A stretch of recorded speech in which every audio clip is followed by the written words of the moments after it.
Sana kung nang tu Krishu lấy hao lấy đi na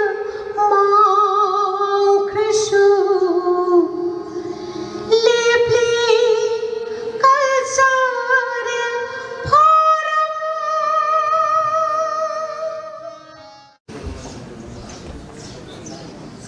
The Cultural Forum Manipur na sinjaba humpuga tarelak suba annual conference come felicitation along with a literary forum on the contribution of R.K. Mani Singh to Manipuri literature haiba thawam asida lengbirakliba ahlamal khwai punamakpu koknona khurumjari ꯑꯩꯈꯣꯏꯒꯤ programme ꯑꯁꯤ ꯍꯧꯖꯅꯕ ꯁꯦꯝ ꯁꯥꯕ ꯂꯣꯏꯖꯔꯦ ꯑꯍꯥꯟꯕ ꯃꯛꯇꯗ ꯑꯩꯈꯣꯏꯅ ꯗ cultural form ꯃꯅꯤꯄꯨꯔꯅ ꯑꯩꯈꯣꯏꯒꯤ ꯑꯍꯜ ꯑꯣꯏꯔꯕ ꯃꯦꯝꯕꯔꯁꯤꯡꯕꯨ ꯂꯦꯞꯄ ꯂꯩꯇꯅ ꯏꯀꯥꯏ ꯈꯨꯝꯅꯕ ꯎꯠꯆꯕ ꯑꯩꯈꯣꯏꯒꯤ ꯊꯧꯔꯝꯅꯤ ꯃꯁꯤꯒꯤꯗꯃꯛꯇ ꯑꯩꯅ ꯃꯤꯡ ꯑꯣꯏꯅ ꯍꯪꯒꯠꯆꯔꯕꯗ ꯐꯝꯕꯥꯛꯇꯛꯁꯤꯗ ꯂꯦꯡꯈꯠꯄꯤꯔꯛꯅꯕ Oza Siri School Khairakpam Hanba Muktada Pambat the Lenkat Piranava Nolukna Nixinjari Matanda Mingoina Gatcharabada Oza Soibam Nungsikpa Mayamna Oza Gunindro Maitei Highness Kunaba Lenkat Piranava Nixinjari Matanda Kaukachari Mingoina Gatcharabada Oza Yenkom Roma Devi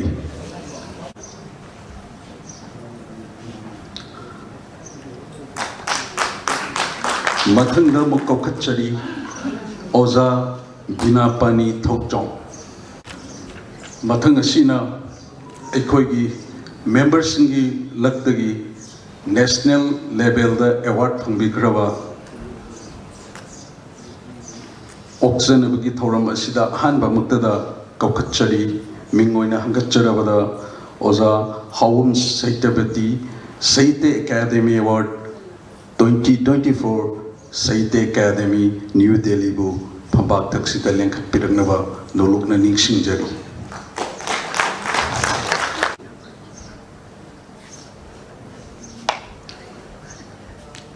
mathangda kaukachari Oza Khetrimum Subadini Devi Bal Sahitya Puruskar 2024 Sahitya Academy New Delhi bu Papa Taksida Lenkhatiraba Ningsingjari Mathangda Kaukachari Dr. Waikom Chingkhai Nganba Yuba Puruskar 2024 Sahitya Academy New Delhi bu Papa Taksida Lenkhatiraba Nolokna Ningsingjari Mathang asina aikoigi nauna the Cultural Forum Manipur gi petrol member oina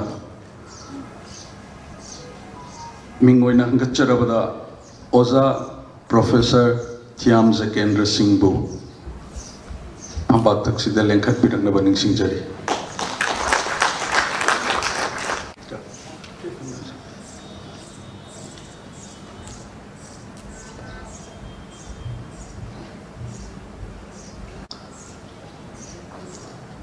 ꯑꯩꯈꯣꯏꯅ ꯄꯥꯎ ꯐꯥꯎꯅꯖꯕꯗ ꯑꯩꯈꯣꯏꯒꯤ ꯉꯁꯤꯒꯤ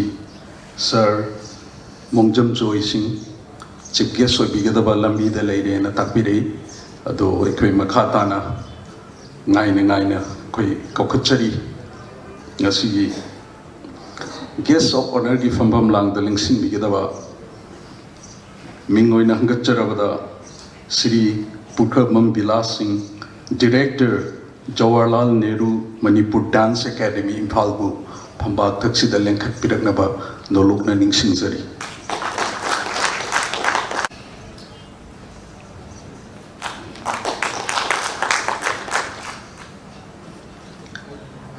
mathangda ngasigi president ki phambam langta lengsin bigadaba mingnoina hangatjarabada Professor Koizam Shantibala Devi, President the Cultural Forum Manipur bu phamba thaksida lengkhat piraknaba nolukna ningsingjari.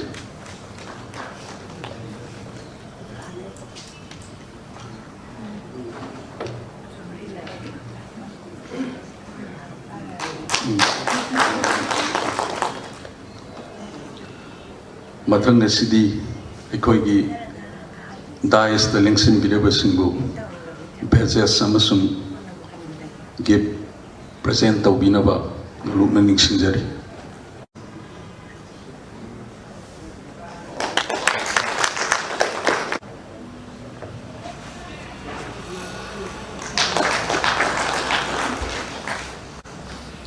Mathang asidi aikoigi ngasigi yai paraba pungpham asida maira sukhatpinaba guest of honor amasung president alusung biduna maira sukhatpigani si sukhat sukhatna aikoigi mathangda opening song sakpinabagidamata Shruti Sangamgi Kambubu ready leibinaba ningsingjari. Aikoigi opening song asi mingoina hangatjarabada oza Dr. Hamom Nabana lusing bigani.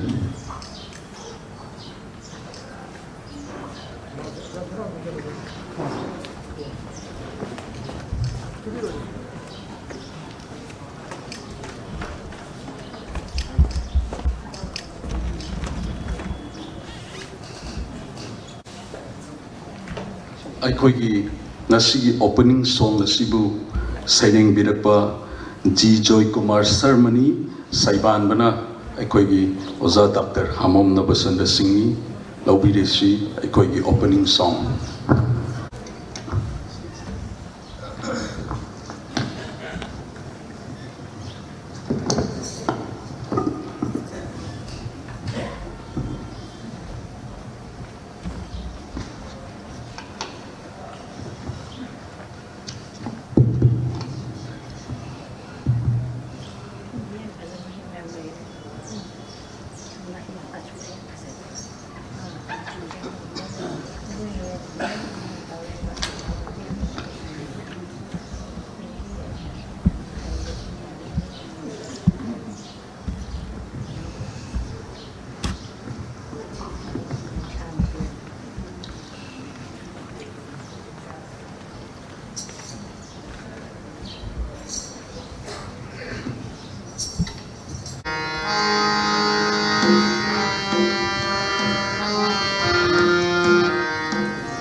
Sana khonang na tu Krishu lei hao lei re na mang Krishu lepli kalsare phoram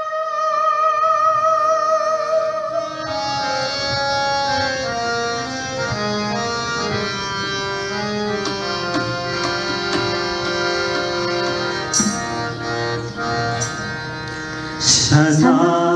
khongang na tu Krishu lei hao lei rin na mang Krishu Sana khongang na tu Krishu lei hao lei rin na mang Krishu lebli culture forum Cultural Forum Sahi Uputare Laon Langaida Sahi Uputare Laon Langaida Balik Yellow Fami Balik Yellow Fami Cultural Forum Manipur Cultural Forum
lai ku ba ku bi ri lai ku ba ku bi ri sana khong nao na tu krishu lai hao lai ri na ma krishu lebli cultural forum lebli cultural forum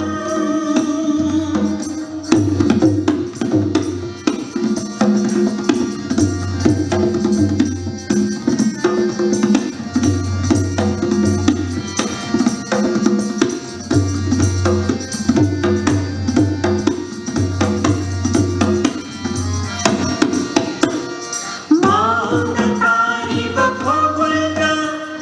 panthogi lam phalam ki tawkharapana chokhutlala palengi shantam naglakli Mangatari bakhogulna panthogi lam phalam ki tawkharapana chokhutlala palengi shantam naglakli marthongulli ragli marthongulli khini marthongulli ragli marthongulli khini kaubru sing sham ninghan ki androgi maira sukhan ki kaubru sing sham ninghan ki androgi maira sukhan ki lokta ki shama pulda chatta lashmi sumant kablibi ishana mushudimbi lashmi sumant kablibi ishana mushudimbi shana honang tu krishu lai hao lai ri na ma krishu shana honang tu krishu lai hao lai ri na ma krishu lebli cultural forum lebli cultural forum chahi hum putare lao langaina chahi hum putare lao langaina bale yelho fabi bale yelho fabi cultural forum Manipur cultural forum Manipur shana khong nao tu krishu lai hao lai ri na ma krishu lebli cultural forum lebli cultural forum lebli cultural forum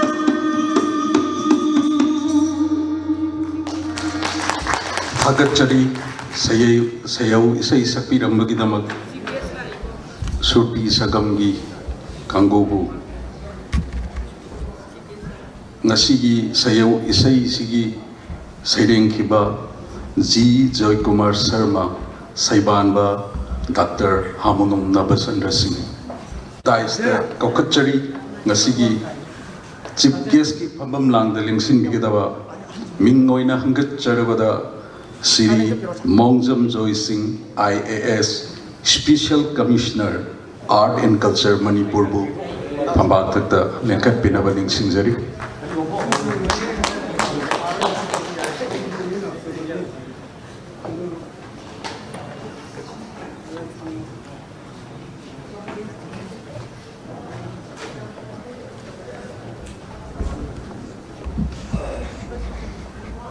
ꯑꯩꯈꯣꯏꯒꯤ ꯃꯔꯛꯇ ꯆꯠꯂꯒ ꯑꯩꯈꯣꯏ ꯉꯁꯤꯒꯤ cultural ꯐꯣꯔꯝꯒꯤ ꯑꯣꯖꯥ ꯁꯣꯏꯕꯝ ꯅꯨꯡꯁꯤꯛꯄ ꯑꯣꯖꯥ ꯒꯨꯅꯦꯟꯗ꯭ꯔ ꯃꯩꯇꯩꯕꯨ ꯐꯝꯕꯥꯛꯊꯛꯇ ꯂꯦꯡꯈꯠꯄꯤꯔꯛꯅꯕ ꯅꯣꯂꯨꯛꯅ ꯅꯤꯡꯁꯤꯡꯖꯔꯤ꯫ ꯃꯊꯪ ꯑꯁꯤꯗꯤ ꯆꯤꯐ ꯒꯦꯁꯅ ꯂꯨꯆꯤꯡꯕꯤꯗꯨꯅ ꯑꯩꯈꯣꯏꯒꯤ ꯏꯍꯥꯟ ꯍꯥꯟꯕ ꯗ ꯀꯜꯆꯔꯦꯜ ꯐꯣꯔꯝ ꯃꯅꯤꯄꯨꯔꯒꯤ ꯐꯥꯎꯟꯗꯔ ꯁꯦꯀ꯭ꯔꯦꯇꯔꯤ ꯃꯤꯡ ꯑꯣꯏꯅ ꯍꯪꯒꯠꯆꯔꯕꯗ ꯑꯣꯖꯥ ꯑꯥꯔ ꯀꯦ ꯃꯅꯤ ꯁꯤꯡꯍꯒꯤ ꯃꯐꯝꯗ ꯂꯩ ꯀꯠꯄꯤꯅꯕ ꯅꯤꯡꯁꯤꯡꯖꯔꯤ꯫ ꯑꯣꯖꯥ ꯂꯩꯈꯤꯗ꯭ꯔꯕ ꯑꯥꯔ ꯀꯦ ꯃꯅꯤꯒꯤ ꯏꯃꯨꯡ ꯃꯅꯨꯡꯁꯤꯡꯁꯨ ꯌꯥꯎꯕꯤꯅꯕ, ꯂꯦꯡꯕꯤꯔꯛꯂꯤꯕꯁꯤꯡꯁꯨ ꯌꯥꯎꯕꯤꯅꯕ ꯅꯤꯡꯁꯤꯡꯖꯔꯤ꯫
ꯃꯊꯪ ꯑꯁꯤꯗꯤ ꯉꯁꯤꯒꯤ ꯊꯧꯔꯝ ꯑꯁꯤꯒꯤ ꯋꯦꯜꯀꯝ ꯑꯦꯗ꯭ꯔꯦꯁ ꯄꯤꯕꯤꯅꯕꯒꯤꯗꯃꯛ ꯃꯤꯡ ꯑꯣꯏꯅ ꯍꯪꯒꯠꯆꯔꯕꯗ ꯄ꯭ꯔꯣꯐꯦꯁꯔ ꯔꯥꯖꯦꯟ ꯇꯣꯏꯖꯥꯝꯕ ꯆꯤꯌꯔꯃꯦꯟ ꯔꯤꯁꯦꯞꯁꯟ ꯀꯃꯤꯇꯤꯕꯨ ꯀꯧꯁꯤꯟꯖꯔꯤ꯫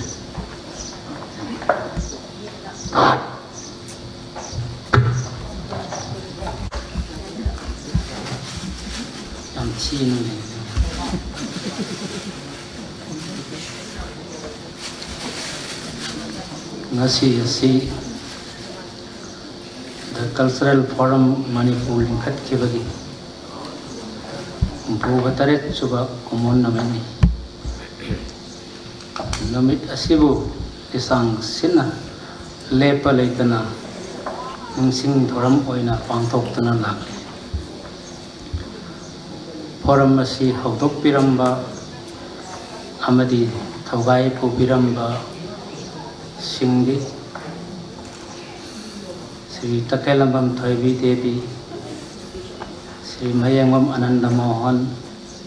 Sri Ningthokongdam Khel Chandra Sri Ningthokongdam Tombi R.K. Pipom Sana Sri Yalangwam Nilakanta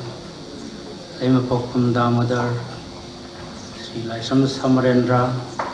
Sri I.R. Babu Sri R.K. Mani Sri Chongtham Manihar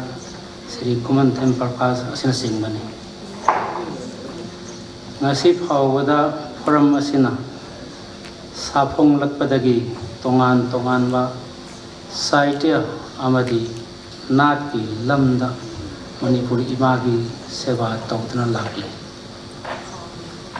maruaina tongan biramda lasan duna nai horagadaba leptana pothokliba Saitya amadi natki chepong ritu asisu amani masiga loinana matam gi oiba saitya amadi natki lamda akhanna hiramda khana naina bugi thoram study circle kaya su pangthoktuna leptuna lakli amaromda ngasigi Manipuri theater amadi drama saukharna hondarakpada Isting mga samapan ng mudragi matam dagi Manipur da ahan boy na aten balila changdam na ba short play competition cultural forum na hudoki aduga hoti phawda masi theater center na samthahui loina na Sahitya Academy New Delhi na sakhang laba sangstan ama oirakpadagi sahi gi leptana Academy asiga kushamnaraga Sahitya amati natki lamda seminar symposium Bard Centenary Seminar Literary Forum nasingba kaya leptana pangthoktuna lakli amukasu asigumba Sahitya gi lamda thoidok hendokna jati gi thakta mana phanglaklaba forum gi live members singbu sahi gi oina leptana felicitation pijarakli kumsi sahi gi oina Srimati Awam Sitavati Devi Sahitya Academy Award Srimati Khetrimem Subadani Bal Sahitya Puraskar Paikom Singkhai Nganwa Yuga Puraskar Isingani Kurimari Angbiraklaba Singbu Ikai Kunaba Uschagani Amuramda tongan ba thoram singda mapanda thariba Manipuri sing Assam Tripura Bangladesh na singbang lam singda cultural exchange kaya tawnabagi tharung kaya su cultural forum na pangthoktuna lakli asidi humpotare suba forum gi kumon galoina national award ahum matakta panjakhiba Anova patron member Professor Thiam Jakendra Singha Kaisampat Thiam Lekai felicitation pichagani loinana ahan lo eraklaba forum ki member Mari Sri Ya School Kharakpa Sri Soibam Nongsikpa Gunindra Mitai Sri Yangkhom Rama Devi Srimati Vinapani Thokchom da aikhoina we remember haiduna kai kunaba ussagani loinana life and works of R.K. Mani haiba literary forum amasu ngasi pangthokjagani haukiba chahida Sahitya amadi culture gi lamda haibadi natki lamda pung isai jagoi drama, cinema, sumanglila,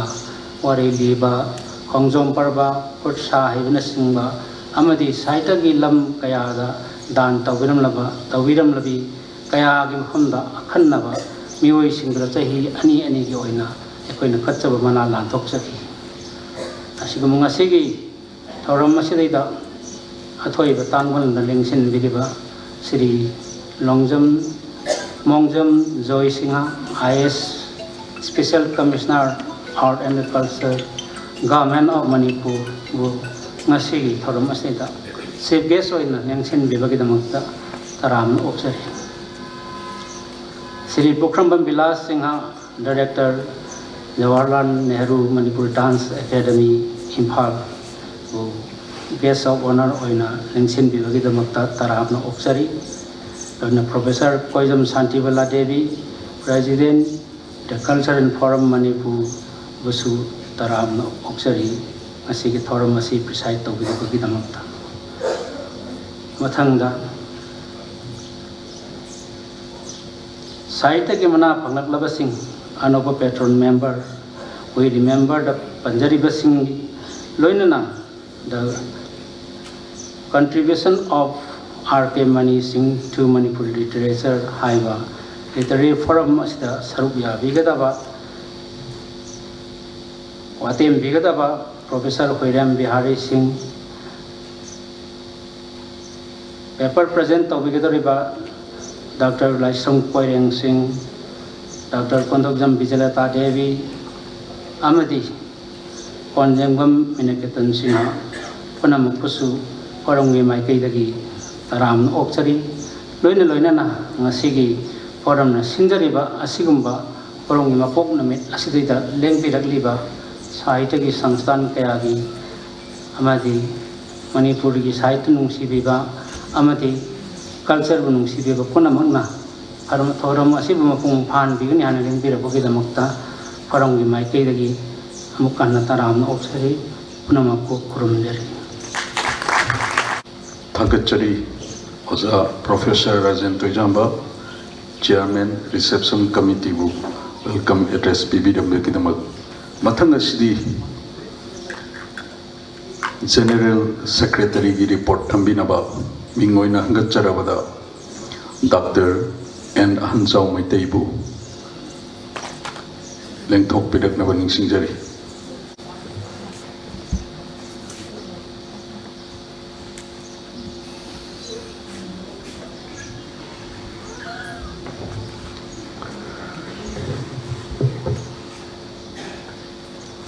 Ahan Bangakchata Dajda Langshin Biriba Lamdam Sigi Saknairaba Saknairabi Makada Langshin Biriba Wajanai Guru Burmopang Satra Naharul Tongan Pasangsan Kayaki Mot Sindrele Beli Pupuna Mapu Ikokna Kurum Jari Amari Dobuman Kampo Jari the culture from Manipur Chai Humputaret Mapung Park Bagi Adunube annual conference come felicitation Loinana literary from the contribution of R.K. Mani Singh to Manipur literature Haina Tamjaba Forum Ashigi Ahan Boina Chipeski Pampam Lang Langshin Biriba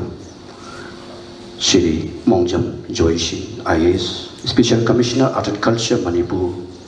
Anishubuda Aikoina Forum Gi Hek Dakar or Pamatamda Adamak Charuk Yabidana Hola Shibu Bibidana Labiba Jawaharlal Nehru Manipur Dance Academy Falgi Director Nik Panjari Shri Pukhrambam Vilas Singh Akanaba Mitunglen Oina Langshin Biriba Aduga Tholam Asigi Tolmopogi Pompam Lang, the Langshin Biribi, Professor Koizam Santibala Devi, Aduga, the Cultural Forum Manipur Gisu, President Lay Biribi, Kai Kunajari Ujabasu, Kai Kunajari, Loinana, Nashigi, Aikoina, Toiduk and Dugna, Porangi, Tradition Namoina, Lekat Piramba, Alaman Singi, Advice Makada, Tangraba, Constitution of Pullagalekaba. Porongi Quadigi and Loiraba member Kangatlaga, Sigumlaba, Jahimaki Manungi Yamatana Topan Ashida, Equini Kaikunasha, Uchapagirumba, we remember Haiba, Shigi Manungsana, Tamzeba, ꯑꯁꯤꯗ ꯂꯪꯁꯤꯟꯕꯤꯔꯤꯕ ꯏꯀꯥꯏ ꯈꯨꯝꯅꯖꯔꯤꯕ ꯑꯣꯖꯥ ꯃꯔꯤꯃꯛ ꯂꯣꯏꯅꯅ ꯖꯥꯇꯤꯒꯤ ꯊꯥꯛꯇ ꯇꯣꯉꯥꯟ ꯇꯣꯉꯥꯟꯕ ꯁꯥꯍꯤꯇ꯭ꯌꯒꯤ ꯖꯣꯅꯔꯁꯤꯡꯗ ꯃꯅꯥ ꯐꯪꯕꯤꯔꯛꯂꯕ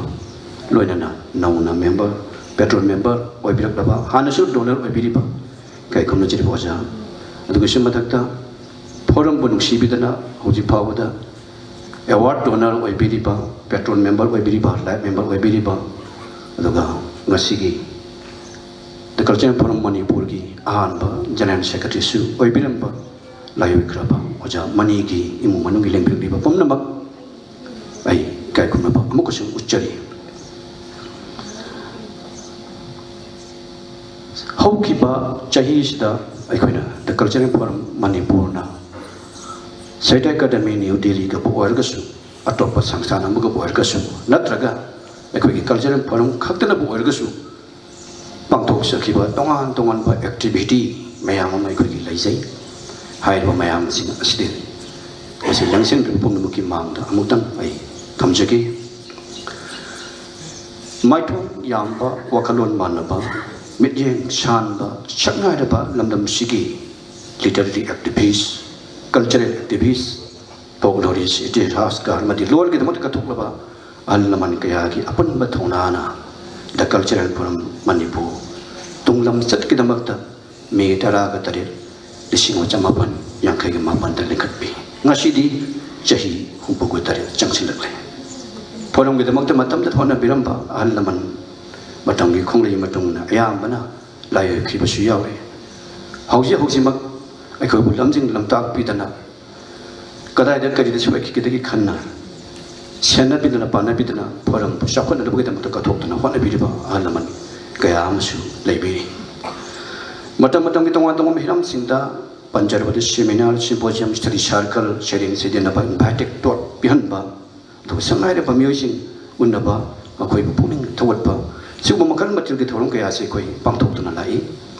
life ꯃꯦꯝꯕꯔꯁꯤꯡꯒꯤ ꯃꯥꯟꯅꯗꯕ ꯃꯈꯣꯏꯒꯤ ꯖꯣꯅꯔ ꯀꯌꯥꯕꯨ ꯐꯣꯔꯝꯒꯤ ꯕꯦꯅꯔ ꯃꯈꯥꯗ ꯂꯦꯞꯇꯅ ꯑꯗꯨꯃꯛ ꯐꯣꯡꯕ ꯆꯠꯊꯔꯛꯂꯤ ꯐꯣꯔꯝꯒꯤ ꯃꯤꯡꯁꯦꯜ ꯑꯣꯏꯔꯕ ꯁꯥꯍꯤꯇ꯭ꯌ ꯑꯦꯀꯥꯗꯃꯤꯅ ꯁꯛꯈꯪꯂꯕ ꯔꯤꯇꯨ ꯆꯦꯐꯣꯡ ꯑꯁꯤꯁꯨ ꯍꯧꯖꯤꯛ ꯐꯥꯎꯕ ꯊꯥ 3-4ꯒꯤ ꯑꯣꯏꯅ ꯂꯦꯞꯇꯅ ꯑꯗꯨꯃꯛ ꯆꯠꯊꯔꯛꯂꯤ ꯑꯗꯨꯒ ꯐꯣꯔꯝꯒꯤ ꯀꯦꯂꯦꯟꯗ꯭ꯔꯤꯀꯦꯜ ꯋꯥꯛ ꯑꯃ ꯑꯣꯏꯅ ꯑꯩꯈꯣꯏꯅꯁꯨ ꯊꯝꯖꯕ ꯆꯍꯤ ꯑꯃꯒꯤ ꯃꯅꯨꯡꯗ ꯇꯉꯥꯏꯐꯗꯅ ꯄꯥꯡꯊꯣꯛꯇꯕ ꯌꯥꯗ꯭ꯔꯕ ꯊꯧꯔꯝ 3 ꯍꯥꯏꯕꯗꯤ कुमारी थोबी देवी राजकुमार चतुर्जित अमदी पद्मश्री एंड खेलचंद्रगी बात एनिवर्सरी मबो कुमन थौरम पांगथोकपा सिमसु अखोय दम लेपन सथरकली चही सिकी मेगी तांग तरागतन लापदा फोरमगी फाउंडेशन दी थौरम एबा मियाम गलेना पांगथोकतुना लागली यामना नुंगाइजरिबदी फोरमगी लाइफ मेंबर सिंगी मरकता अखोय अहल ओरबसिंग खंगतपा अदुगा मुक वीरी मेंबर सिंगी मनुंग वीरी मेंबर के मनुंगदा अहल ओरबसिंग से खंगतपा गलेना जाति की थाकता मना मथम फंगबा वजा सिंगो अखोनी काय खुनबसु उच्चबा लोइना अमुकसु फोरमगी लाइफ मेंबर सिंगी तोंगा तोंबा जोनरसिंग ngasi academic platform da college higher secondary then university sing syllabus hapsulatna tamba phangalakpa adugi sumatakta matam amada phongkiba tugumba bangla mek da phongkiba le mayam ama maitai mek da phongaktana chatliba ihawusiga manana aikoina chatpa ngamjaba simasu panjage aduna april gi lesingani kungamari april tha dagina ngasi haidi march gi lesingani kun manga phawat pangthokiba तोंगान थौरम सिंह मकातान थमजरबदा the cultural forum Manipur की calendrical वाकि मनुंग चन सही खुदिंग लेपतना सथरबगुम Maggi तांग तरागुम दोइ लिसिंग अनि कुनग मरी निथौकाबा नमित की नुथिल पुंग अनि ताब मतमदा पंडित निथौ खोंजम खेलचन सिंहा की चाम गतरि सुबम पोकुमन थौरम इम्फाल की मेजर खुल्ला लेबा प्रेस क्लब ता पांगथुई थौरम मतदा हानगी प्रमुख फोरम की प्रेसिडेंट रिटायर्ड प्रोफेसर कोई पुनम पुलम जिंग लम ताक पिरिबा फोरम की चीफ एडवाइजर ने लेबिरिबा कै खुना जरिबा ओजा मिंग पंजरी प्रोफेसर होइनम बिहारी सिंहाना अथोय बलेंग बिरकपा फोरम की प्रेसिडेंट प्रोफेसर कोजम संदीप लाती बिना थौरम मपु अमदी फोरम की वाइस प्रेसिडेंट लेबिरिबा सिरि हिदंगमयम एकेंद्र शर्मन कनम लेंग बिरकपा ओइन लिंगसिन बेकी लोइनना फोरम की vice president doctor Khaidem Jayachandra सिंहाना थौरम दुगी नुंगे बवरु पिबिकी हाइरिबा थौरम सिगी ख्वाइदगी मपुंग ओइना असम यूनिवर्सिटी सिलचर मणिपुरी मोशन की हेड ओइना लेबिरंबा प्रोफेसर औबम नोनी कुमार सिंहाना एंटी क्वारियन अमकी मियेंगदा पंडित निथौ खोंजम खेलचंद्र सिंह हाइबेरम असदा मरिक चमना थंबिकी matangda the cultural forum manipur ki chai kuding pangthokpa foundation day celebration ngasigumna haukiba migi tang taraga taret lesingan kunda marida mapam simakda Jawahar Nehru Manipur Dance Academy ki main auditorium sida forum ki khwai ki chaw thurum masi Dr. Konsam Himalay Singh retired lieutenant general na athoiba lengbi pok oina aduga akhanaba lengbi pok oina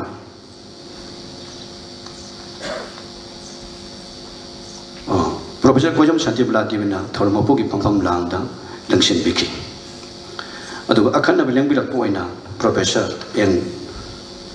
Rajamon Singha former vice chancellor DM University na akhanaba mitung lemena lebiki Forum ki lepna zatharakpa T2 sunamit ada phongbiki ngasi su phona na wedam tawi tharang tawjari Tawram sida sai ani kudingi kachaba lamdam sigi nat lol khodirol performing arts amri dongan ba lamda thoidong na hitoi sing thoira ba sangai ba mioi kuncha ga mari khangatuna shell yauna citation amadi sana simba bidna khoi kai kuna jab bijaki Professor Rajan Tojamana reception gi reception committee ki chairman na moina miyambu taram opiki pangtho ki baching lem lama thoram da forum ki sambinan ki matungina we remember ha basi ki matungina forum lab members ki marakta khwai ki ahal oiba mioi khangat pada forum ki tam ahum lak president oibiba ka loinana forum ki damot thawai haksang lupna kathok tuna kona beriba ekoi ki chief advisor oja Professor Bihari Singhabu achamba kudol kachaduna kai kumna bo cheki thoram da forum the Puxel Chowna, Nona Mana, Kapir Kimi, Ohum Habadi, Dr. Wangkairapam, Mayamalayma, Kasham Tomerang, Tolera, Professor Rajan Tojam, Bapeles Kampo, Imphal, Amadi, Professor Hidamayam, Akenda Sharma, Kurai Ohum Gai, Lekai, Achamba Kudol, Port Piduna, Kaikuna Bokuchaki, Ashida Sunatana, following the Chana Kangi Matungina, live member, Obiru singing Martagi, Jati Takta, Mana, Pangakradi, Tripradagi, Cinemati. Churakabam Gambini Devi State Academy Award, Racing and Kundum Doi, Pambira Pada, I couldn't cite a ceremony sana simba Piduna, Kaikun, checking the medal. Matanga, following the live members in Giton one by journals in the Leptana could Tadna, Pongery, August Tara listening in the money in Tangent Mikin till Mungamakai Tabada, Swebum, Gunindro, no Chikpa, Nasi, Queen, we remember the Tamjatanakai Kunuchaka River, Babum, Ashina, Ibiba. Nungsibi ima hain bengthon ba chering lai ama Kansipur leba dinishori baban ta phongki thawramadu da forum gi hanagi president amadi retired professor Sri Hoyam Bihari Singhan mitunglen forum gi president Professor Kojam Santibala Devina thawram mapu matang sina lengsin bibaga loinana haiba nungsibi ima haina thonjaba lai asigi maramda Professor Sagol Sem Lanchan ba Mitei Danish School of Humanities Dem University na haiba lai adugi maramda wa ngangbiki Forum ki calendrical waki manung senna chahi kuding pangthok na laki bugum haukiba August ki tang taraga ni policy ngani kunga mari ing nomaidin namita nitai pal subject le ba DIPR ki auditorium da Rajkumar Sidolji Singha ki chang ga tarag ni thoisu bam poko montarum pangthok ki thawramadu da forum ki han ki president ni retired professor kai kumna jariba Hoyam Bihari Singha na troba mitunglen forum ki president Kojam Santibala Devini thawram mapu amadi Manipuri language advisory board ki convener Professor Rajan Tojaman akhanna mitunglen lengsin biki thawrum dugi khwaidagi maruk oiba amana sangnai le handok loi amadi senior advocate Dr. Chungtham Narendra Singhana Rajkumar Sidolji Singh amasung bhakti sahitya habira masita wangang biki numetuda saruk yaba lengbi rakiba Rajkumar gi imung manungi masa singi moch laga masai bunga Rajkumar dusri ko paana mateng oinana bidamukta forum da Lapalisin Tara Masu Kapiraki. Haukiba August ki Kungamanga, Lissingani, Kungamari, Nomajim, Miki, Nuntilpung, Anita Matamda, Nita Pusututel, but the Ibergi, auditorium da, Professor Tiam, Zakendra Iba, Lesimlon, Hanimington, like the Sipunki, Tauramada, Professor William Bihari Singh, retired professor, Manipur University, Atweb Lambirakpa, Professor Kojam Santibala TV, President, the Cultural Forum Manipuna, Tauram Mapu Amadi. Professor Rajan Tojam, convener Manipur Language Advisory Board, a kind of a language poina, Matangsin Lengchin Biki, Loina, Professor Nomaitem Rajamon Singh, former Vice Chancellor, DM University, Wazasana, Pongbi Kiba, Lesimlon, Hanatonba, or Jakendrick, Singbaram, the Matachum, Namiana Tambiki. Matang is dearly circle. हौखिबा October 23 लिसिंग अनि 23 थांजिन की नोंथेल पुंगनि ताब मतमदा फोरमना लेप्तना चथाजरपा संगनायरेबा म्यूजिक बरतगी खंगतना मॉडर्न मणिपुरी सेरिंग लमजानबा कवि प्रोफेसर एलांगबम निलकांत सिंहागी मरमदा स्टडी सर्कल मा निताई पर्सुथे इम्फाल लेदिबा DIPR ऑडिटोरियम पांथोक सकी थौलमसदा मणिपुरी एडवाइजरी बोर्ड सेट एकेडमी न्यू दिल्ली की हानगी कन्वीनर प्रोफेसर विनम बिहारी सिंहाना अथोयबा लेंबिरपा पुरंगी प्रेसिडेंट प्रोफेसर कोजम संदीप लादेवने थौलम मपु की पंगरम लांग मतंगसिना लेंसिन बिकी लोइना थौलम सिकी ख्वाइदगी मपुंग ओबा सरुक अमो ओइना डॉक्टर कंगाबम मेमटोन देवी असिस्टेंट प्रोफेसर कक्सिंग खुनो कॉलेज ना एलांगबम निलकांत सिंहागी पुंसी अमसुंग सहिता हाइबसिदा चे पाठोक्तन मरिचुना नेदबिकी मथंगदा थादुमकी हाइबदी अक्टोबर की तांग तरागा मापल लिसिंग कुन मरी थांजिन बिकी नुथेल पोनी ताबदा निताई पार चुचेक इम्फाल दा लैबा DIPR की ऑडिटोरियम सिदा BK पांजिमेम ने इबा खोंजेर कायरे माले पृथ्वीसी अमसुंग इनाउ बी हुइरेमन इबीबा लाइदी सीधा लैरी हाइना मिंथोनबा चेरिंग लाइक अनि फोंकी तौरमसदा professor Huirem Bihari Singh retired professor Manipur university अमसुंग प्रोफेसर कोजम संदीपला Devi president the cultural forum Manipur अनिना अथोइबा लेंगबिरक पमसुंग थोरमा पुइना लंगसिन बेकी Shri doctor Mairangthem Priyobrata Singh former principal Imphal college अमसुंग doctor Mayanglambam Sadananda Singh assistant professor Manipur department DM university Imphal काइखुनजे बोजा असिना फोंजेखिबा लाइक अनि खोंजेल कार माने पृथ्वी से अमदि लाइदि सिदा लैरि हाइबा लाइक अनि सिगी मतंगदा मरिचुमना मियामदा रिव्यू तो बिदना नेनबिकी मतंगदा डिसेंबर 22 लिसिंग अनि 23 थांजिन मिकी नोंथेल पुंग 12 मखाई ताबदा निताई पर सुटेक्ट लैनिबा DIPR ऑडिटोरियम असिदा श्री हेग्रजम श्याम सुंदरना मसामा की पुंसीदा युमफम ओइदन इबा आईगी वारी कौबले अम फोंबी थौरमदना मणिपुर सेता परिषद इम्फाल की प्रेसिडेंट श्री लोंगजम जोचन सिंहान अथोइबा लेंबिरकपा मणिपुरी एडवाइजरी बोर्ड सेता एकेडमी न्यू दिल्ली की हानगी कन्वीनर प्रोफेसर हुइरेम बिहारी सिंहान अखन लेंबिरकपा अमदी द कल्चरल फोरम मणिपुर की प्रेसिडेंट लाइबिरबा प्रोफेसर कोजम संदीप लादेवी थौरमा पुइना बथंगसिना लेंसिन बिकी लोइनना doctor Wahengbam Kumari Chanu associate professor Manipur department Manipur university ना फोंखिबा डायरेक्ट असिगी मरमदा वांगांग बिकी डिसेंबर 15 लिसिंग अनि 23 था सिमक्तदा जुमसा केशन मेकी नोंथेल पुंगमा ताब मतमदा DIPR की ऑडिटोरियम दा प्रोफेसर कोजम संदीप लादेवी की सेट एकेडमी अवार्ड फंख्रबा शेरिंग लैरोल नुंबु इतई मयक्ता अमदी सेट एकेडमी अवार्डी खेती राजन इबा लंबी सिदा समनदबी समनदबसिंग अमसुंग समू मचा लाइक अनिनी हाइने मिंथोन बसेरिंग लाइक अनि सि पुन फोंखी थौरमदुदा हानगी कन्वीनर मणिपुरी एडवाइजरी बोर्ड सेट academy new Delhi professor Huirem Bihari सिंहान अथोइबा लेंबिरकपा प्रोफेसर कोजम संदीप लादेवीना president the cultural forum Manipur न थौरम मपु अमदी प्रोफेसर अजन Tojam convener Manipuri advisory board सेट एकेडमी ना एकेडमी अमसुंग श्री नोंमाइटेम किरण कुमार सिंह हानगी कन्वीनर मणिपुर एडवाइजरी बोर्ड सेट एकेडमी न्यू दिल्ली अखनबा लेंबिरकपसिंग ओइना लेंसिन बिकी लोइनना श्री संलापम अचौ शर्मा ऑल इंडिया रेडियो की रिन्यूअल लिरिसिस असिना फोंखिबा असिगी मरमदा वांगांग बिकी डिसेंबर 19 चहीदमुकी थादुमक्तदा लिसिंग अनि 23 डिसेंबर 19 थांजिन बिकी नोंथेल पुंग मताबदा श्रीमती ख्वाइरकम सुनीता न इबा मालियमगी अखन्नबा नुबी निफुगी मरमदा खंगतन इबा नुरा सिंथारोल कबा लाइक अमा कैसामथोंग लोंगजम लाइक लैबा मसामकी युमदा फोंखी थौरमदुदा प्रोफेसर तोजम तंफा हानगी head of department Manipur university ना अथोइबा लेंबिरकपा ओइना अदुगा द कल्चरल फोरम मणिपुर की प्रेसिडेंट ओइना लेबिरिबी प्रोफेसर कोजम संदीप लादेवी ना नुमितु की थौरम मपु ओइना लंगसिन बिकी लोइनना ऑल इंडिया रेडियो इम्फाल की फॉर्मर हेड ऑफ प्रोग्राम ओइना लेबिरंबा अधिकारी के चंद्र शर्मना अखन्नबा मिथुंगलेना लंगसिन बिकी लोइनना हाइबा चही सिगी मनुंगदा फोरम की लेबिरंबा लाइव मेंबर सिंह की मरक्तगी मतंगी खोंगलेगी मतुंगिना असुम सखीबसु याउकी द कल्चरल फोरम मणिपुर की अवार्डी ओइबिरंबा काय खुनजरिबा मणिपुरी क्लासिकल जगोई की लेजेंडरी डांसर श्री राजकुमार सिंहजन खंग खौदना नवेंबर 19 दा लेखिदबदा फोरम की प्रेसिडेंट पोजम संतीबलाना थौरम मपु ओइना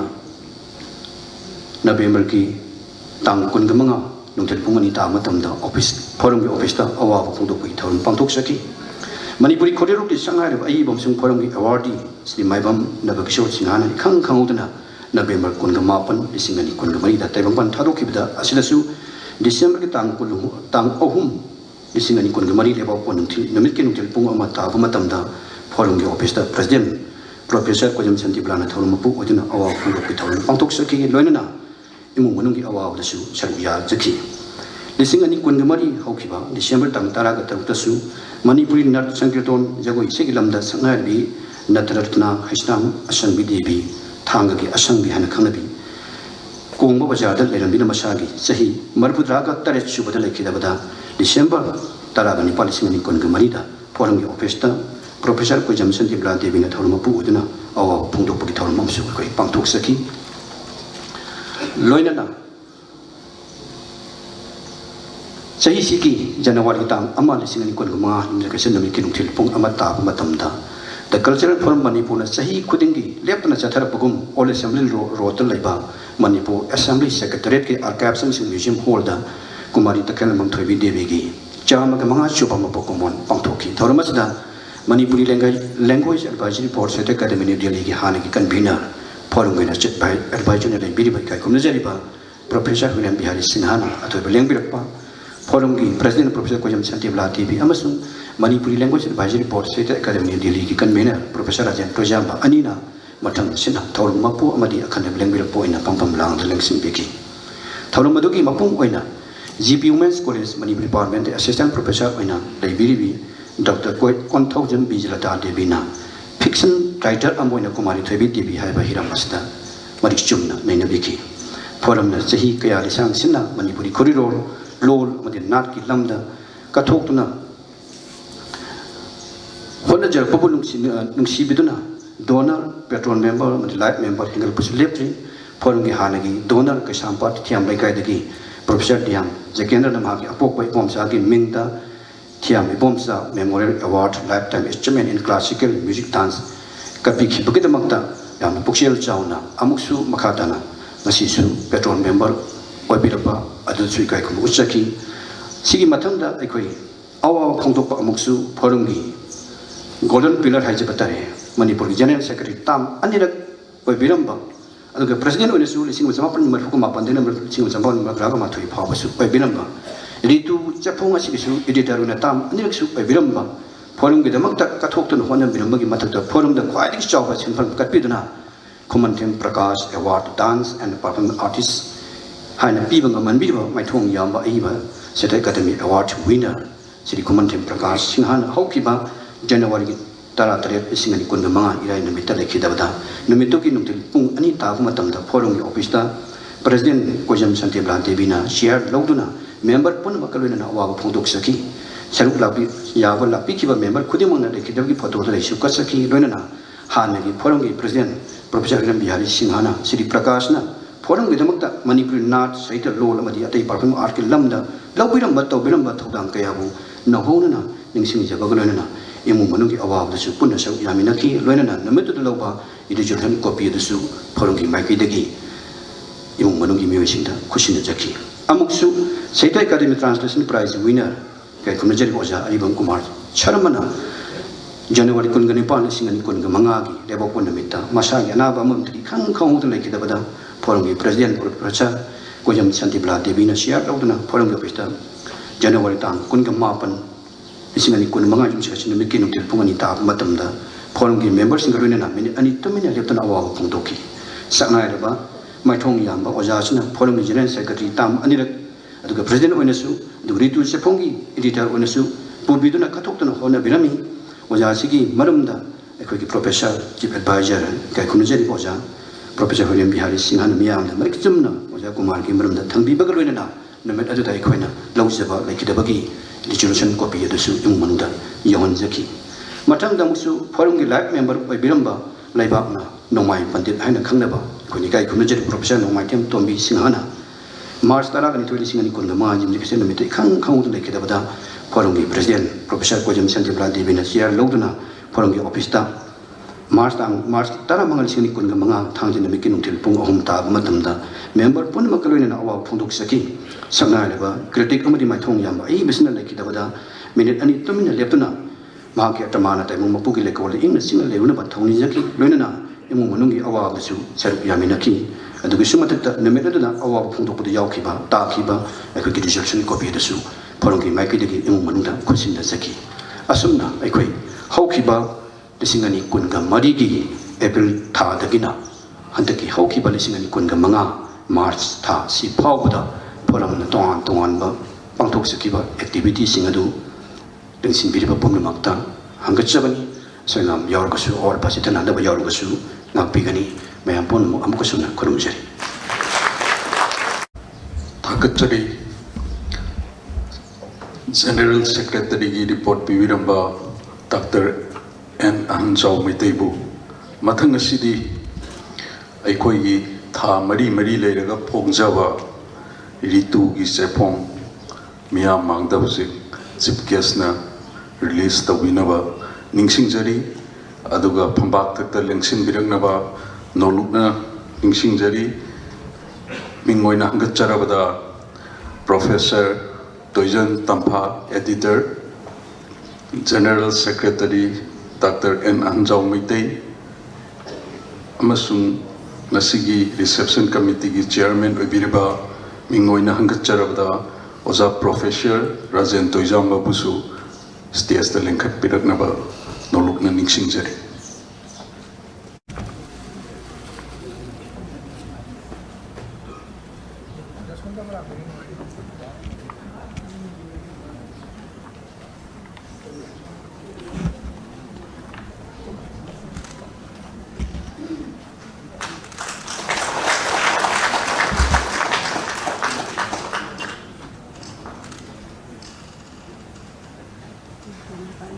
chief guest na masi form le habagi kwaro lamatang thambi na ba ningsingjari ngasi megi tang tara threat isingani sumukun manga cultural forum manipur hawdok khiba establish togiba 1959 dagi isang sina tha mari khudingi pholak khiba dum ritu ngasi mayamda humfu taruk suba asigi khagi kalsen forum gi emidasida foundation de mari lena ritu asi mayam phongdok sari lauthok sari amukka hangna ningsingjari aikoi ritu gi jepong gi editor oibiriba mingoina hangacharabada Professor Toijam Tampha da achamba khudol amatang pibinaba ningsingjari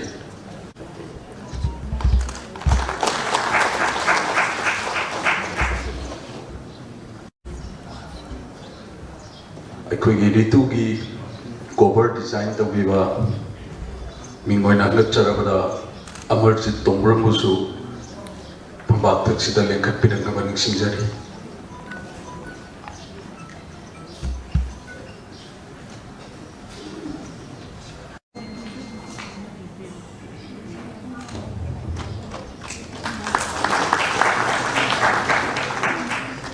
asidi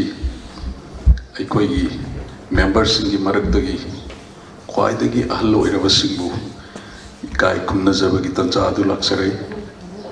ahanba maktada kauthokchari oza mingoina hangacharabada Sri Ya School Khwairakpam kudol asi pibinabagidmak chief guest sinajari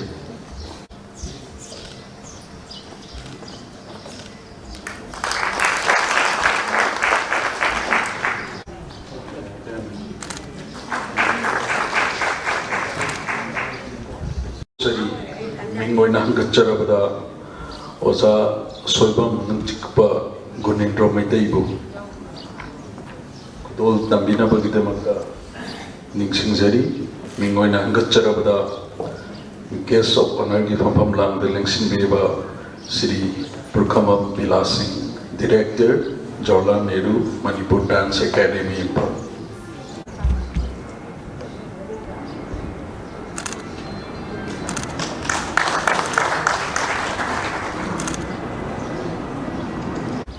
ꯑꯩꯈꯣꯏꯒꯤ ꯃꯤꯡ ꯑꯣꯏꯅ ꯍꯪꯒꯠꯆꯔꯕꯗ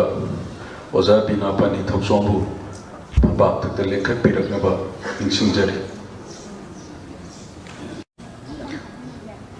ꯃꯊꯪ ꯑꯁꯤꯗꯤ ꯀꯧꯊꯣꯛꯆꯔꯤ ꯃꯤꯡ ꯑꯣꯏꯅ ꯍꯪꯒꯠꯆꯔꯕꯗ ꯉꯦꯡꯈꯣꯝ ꯔꯣꯃꯥ ꯗꯦꯕꯤ ꯗꯣꯜ ꯇꯝꯕꯤꯅꯕꯒꯤꯗꯃꯛꯇ ꯅꯤꯡꯁꯤꯡꯖꯔꯤ꯫ Professor Koizam Santibala Devi, President, the Cultural Forum Manipurna Kudol Tambigani.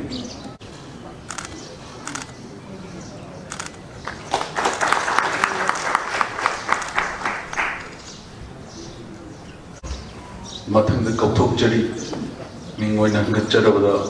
Oza Binapani Tausom, Kudol Tambigadava, Chief Guest na Kudol Tambigani. Sri Mongcham Choi Singh, IAS.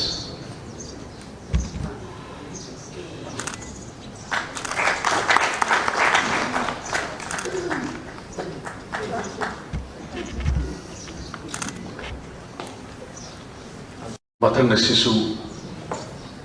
ꯑꯩꯈꯣꯏꯒꯤ ꯅꯦꯁꯅꯦꯜꯒꯤ ꯊꯥꯛꯇ ꯑꯦꯋꯥꯔꯗ ꯐꯪꯕꯤꯔꯛꯈ꯭ꯔꯕ ꯁꯤꯡꯕꯨ ꯐꯦꯂꯤꯁꯤꯇꯦꯁꯟ ꯇꯧꯖꯕꯒꯤ ꯑꯍꯥꯟꯕ ꯃꯛꯇꯗ ꯀꯧꯊꯣꯛꯆꯔꯤ꯫ ꯃꯤꯡ ꯑꯣꯏꯅ ꯍꯪꯒꯠꯆꯔꯕꯗ ꯑꯣꯖꯥ ꯍꯥꯎꯕꯝ ꯁꯩꯗꯕꯇꯤ Sahitya academy award 2024 Sahitya academy new Delhi ꯑꯗꯨꯒ ꯑꯩꯈꯣꯏꯒꯤ ꯕꯥꯏꯑꯣꯗꯥꯇꯥ ꯄꯥꯊꯣꯛꯄꯤꯅꯕ ꯅꯤꯡꯁꯤꯡꯖꯔꯤ꯫ Dr. K. Memton Devi amasung Dr. P. Lilavati lengthokpiruknaba ningsingjari. Hobum Saitabati Devi, April Taramathoi, Lisingamaga Samapanyangkainithoi Ingda, Kangabam Lekai, Impalda, Poki. Hobum Ibungoyaima amasung Khoraizam, Ningol Hobum Umbi, Ibemsa, Anidi Masanpin, Mahigi Taksu, MA Vietning, Sagolban, Mainoler Talaiba, Khairakpam, Kundrakpam, Pramod Kumar, Singhaga, Yumban Minatuna Leminari, Manipurgi Ahanma, Nupi Kaktaki Oibalok, Manipuri Sanura Lesem Marup, Mazale Maharaga Sukhanaba, Sangstana Sigi, founder member ni, Matam Sangna, Masale My Schoolgi, Ozasu Oibirami, Aibigi Pong Krabalai Singdi, Malaba Dairi, Wari Maza, Lisingamaga, Samapan, Humbudraga, Taru, Sakhangdabi, Nobel, Lisingamaga, Samapan, Maripuga Mari, Poknapam, Wari Maza, Lisingamaga Samapan, Mapudraga Manga, Aigi Nupagi Maza, Wari Maza, Lisingani, Subna Manga, Lisingani Manga, Rai, Wari Maza, Lisingani Subnaga Tarani Toy, Mainu Bora Nusi Serol, Sairing Wari, Kandakabia, Lisingani Subna Taranipan, Mahaktubu, Warorungadra, Wari Masa, Lisingani Subnaga, Subna Kulumdoi, Punna Lairik Taret Pongbiduna, Miam the Kudol Tambikre, Asita Natana, Aibi Asina, Ibiba, Drama Karasu, All India Radio, Impalna Pongre, Sandokre, All India Radio, Impalna Sandokre, Drama Sing, Adudi, Imagi, Sanamatum, Singamaga Samapan, Mudraga Mapan, Hingu, Amasung, Hingalu, Singamaga Samapan, Mapudraga Nipan, Hingbagi Mahau, Singamaga Samapan, Mapudraga Mapan, Mitsna Thambal, Lisingani Subnapun Manga, Asini, ABSC, Manipuri Longi, Tabak Toram Kayada, Lepaletana, Saruk Yari,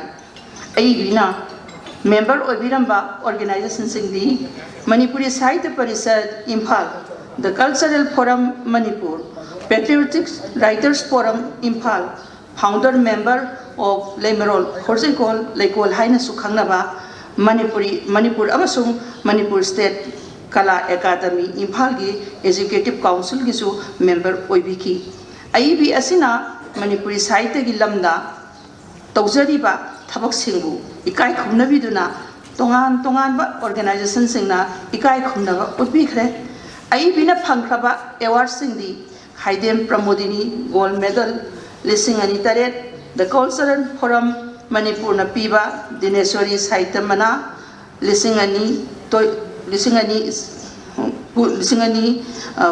kun aduga Rajkumar Sitaljit Singha Lifetime Achievement Award lisingani kun mathoi Public Library Poetry Award lisingani kun mathoi amasung Sahitya Academy New Delhi na piba Sahitya Academy Award lisingani kun mari asin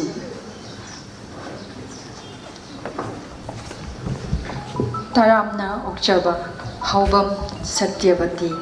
Manipuri Natki Leijeriba Machal Kayabu Kungatuna Saireng Wari Oina Sagatliba Amasung Apaba Singi Tamoibu Sumhadliba Mainu Bora Nungshi Sairol Haiba Lairik Asida Sahitya Academy Award Lising Ani Shubna Kungamari Pirakpada The Cultural Forum Manipurgi Humpuga Taret Shuba Foundation Day Gi Thauramda Ikai Khumna Jabaga Loinana Taramna Okjabagi Warol Bizari Koizam Santivala Devi President The Cultural Forum Manipur Imphal May Taraga Taret Lising Ani Shubna Kungamanga Chief Guest ne Khudol Asitamigani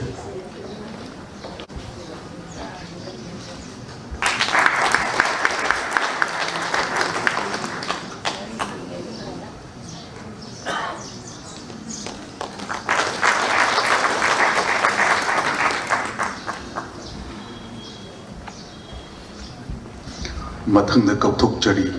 Mingoina Hangacharabada Khetrimayum Subadani Devi Bal Sahitya Puruskar 2024 Sahitya Academy New Delhi Khetrimayum Subadani Devi September Ama Lisingamaga Chamapan Yankaigamapan Ingda Poki Khetrimayum Yaima Singha Amasung Khetrimayum Ongbi Thambal Devi Anigi Majanubini Kwakaithel Moirangpurel Leikaida Leiba Khomdram Dorendro Singhaga Yunba Minaduna Leiminari Department of Social Welfare Manipur Gi Makhada District Program Officer Imphal East Oina Pubiramlaga Pothari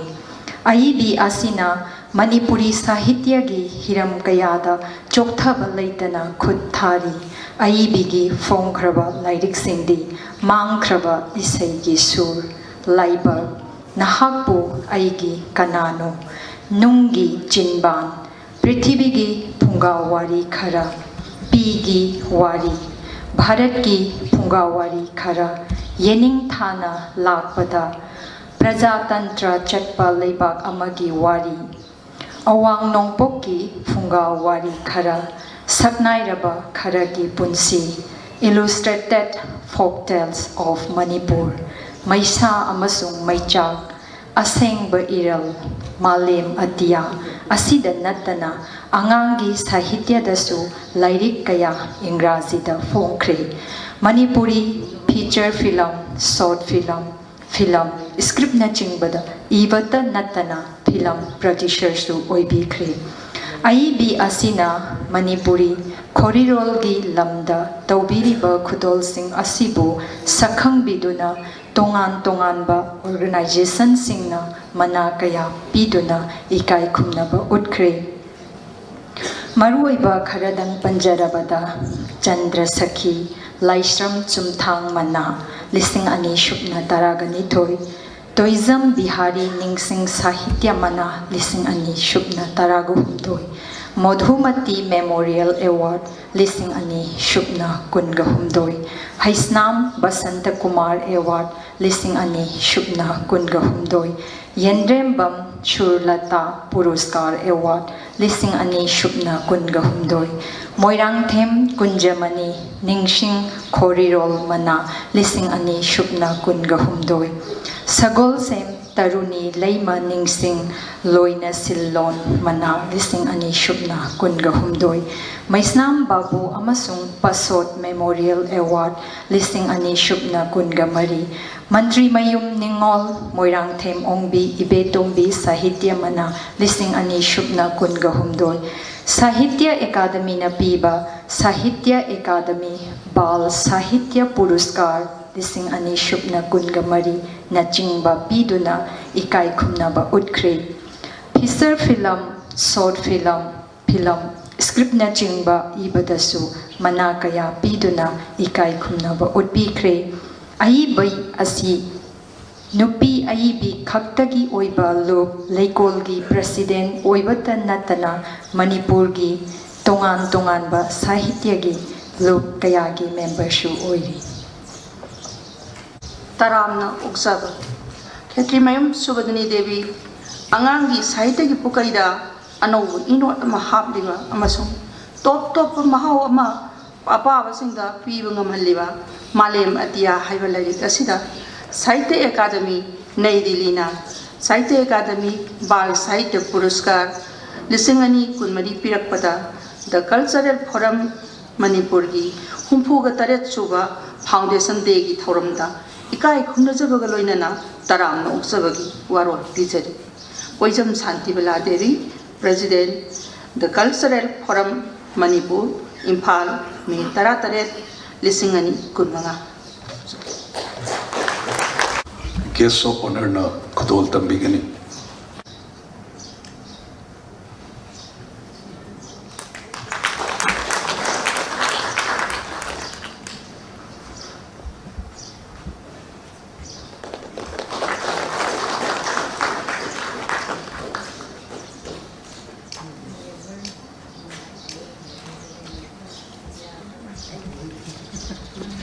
Mathang da kauthok sari Dr. Waikhom Chingkhai Nganba Yuva Puruskar 2020 Sahitya Academy, New Delhi. Dr. Waikhom Chingkhai Nganba February 12/1998 ingda Khabam Maning Lekai Imphalda Waikhom Mahendra amadi Elangvam Pramo Leima Anigi Mapari Ahaloina Taibangda Khongdarakhi Imphalgi Tongan Mafam Singda Schooling Tauraga Rashtra Santa Tukaroji Maharaja Nagpur University Nagpur the Beloisinki Matung Tarakpada Manipur University da MA Hindi subject da gold medal Funky B.Ed Amadi PhD University is the Loisinki Mahaki National Amadi International Seminar Kayada se Pathokre UGC na Sakhanglaba Journal Singda Mahaki Naina Waring Kaya Pongkre Loinana Sahitya Academy Amadi Sangstan Kayada Bharat ki Tongan Mafam Singda Sinma Thauram Kayada Saruk Yakre Dr. Chingkhai Nganbagi Haujik Phawbada Lairik Ani Pongkre 2023 da Ahanba Oina Hindi criticism gi Lairik Uday Prakash Srijan or Sintan Pongki Ani Suba Oina 2023 da Manipuri Saireng Lairik Asiba Turel Pongki Ahanba Lairik Asida Rajya Kamachari Sahitya Sangstan Uttar Pradesh na Sharat Chandra Chattopadhyay Puraskar 2023 amadi 2023 piduna ikai khumnaki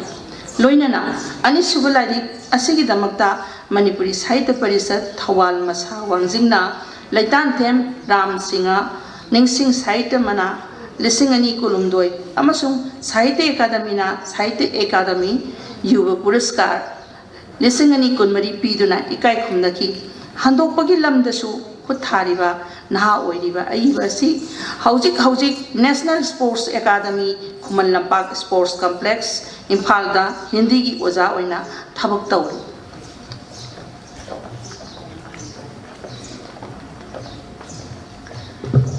Taramna Okchaba Dr. Waikhom Chingkhai Nganba Manipuri Longi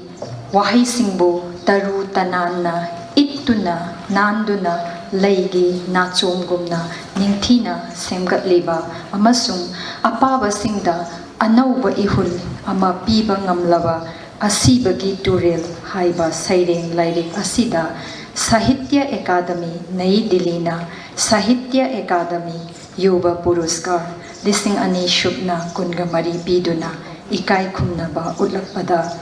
The Cultural Forum Manipur gi 68 suba Foundation Day thauramda ikai khumnajabaga loinana taramna okchabagi warol pizari Koizam Santibala Devi, President, The Cultural Forum Manipur, Imphal, May Taragatarin, Listing Ani Shubna Kungamanga. Chief Guest na Kudol Asita Migani.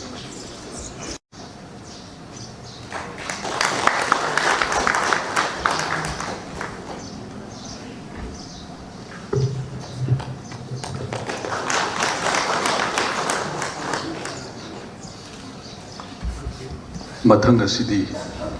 koigi nauna petrol member oibiraklaba the Cultural Forum Manipur gi mingoina hangatcharabada Professor Thiam Jakendra Singh bu lengthok piraknaba ningsingjari.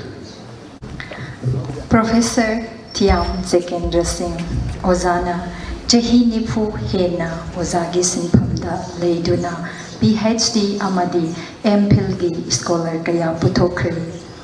Manipur University da Leidingaida, Physics Department ki head, AVRC gi Director, School of Mathematics and Physical Science ki din oirambata natana, Acting Vice Chancellor fauba oiramki. Malim gi thakta fongba journal kaya dasu, Ozana paper kaya fongkre, Science ki oza ama oina, Manipuri Khorirol gi pukaida mahaki chauraba khudol kaya leikre. Pholam gi banner makhada LD Landau and Y Reumer gi What is the theory of relativity bu relativity theory haina handoktuna Christa kumja lishing aniga subna kunda mahaki ahan balai oina phongki. Ani Shuba Oina, Einstein, Mahaki, Taibang, Christabda, Kumja, Lising Ani, Supna Kungani Toida, Pongki. Ozana, Koriroldi, Kutangda, Science Bu, Miyamda, Paksanna, Kanghananaba, Hotnaragliba, Asibu, Tobimal Kangba Utba Oina, Wangkairakpam, Gautam Memorial Award, Lising Ani, Shupna Kungamari, Piduna. The Cultural Forum Manipurna ikai khumnaba utki Bigyan gi mityeng dagi Khorirol da aiba ama oina chongthoraktuna chang naina article iba lairik phongba haibasi khud thekpa yari. Forum gi life member oibibata nattana award donor amasu oiriba ozagi ahum suba lairik leishem lon forum gina Chamaga Guntraga Taruk Shuba Lairik Asisu Bidgyangi Mityengdagi Puthorakpani. Thoidokna kai khumnabagi serol Professor Thiam Jakendra Singh Manipuri lol Khorirol amadi natpu chawkhatnaba hotnabada natana bigyangi lamdasu achauba thodang lobiriba amasung the Cultural Forum Manipur ku thajabiduna petrol member oibibaga loinana Matam Pumbada Forambo, Punging Togat Pirigabu, Sakang Jaduna, the Cultural Forum Manipurgi, Humpogataret Chuba, Mapo Kumon Toramda, Toidokna, Ikai Kumnavagi, Serolase, Bizari, Koizam Santibala, Devi, President, the Cultural Forum Manipur, Imphal, May Tarataret, Lisingani, Kunmanga, Krumsel. Kudolasi, Mingoina Nacharavada. Professor Koizam Santibala Devi, President, the Cultural Forum Manipurna, Kudol Tambigani.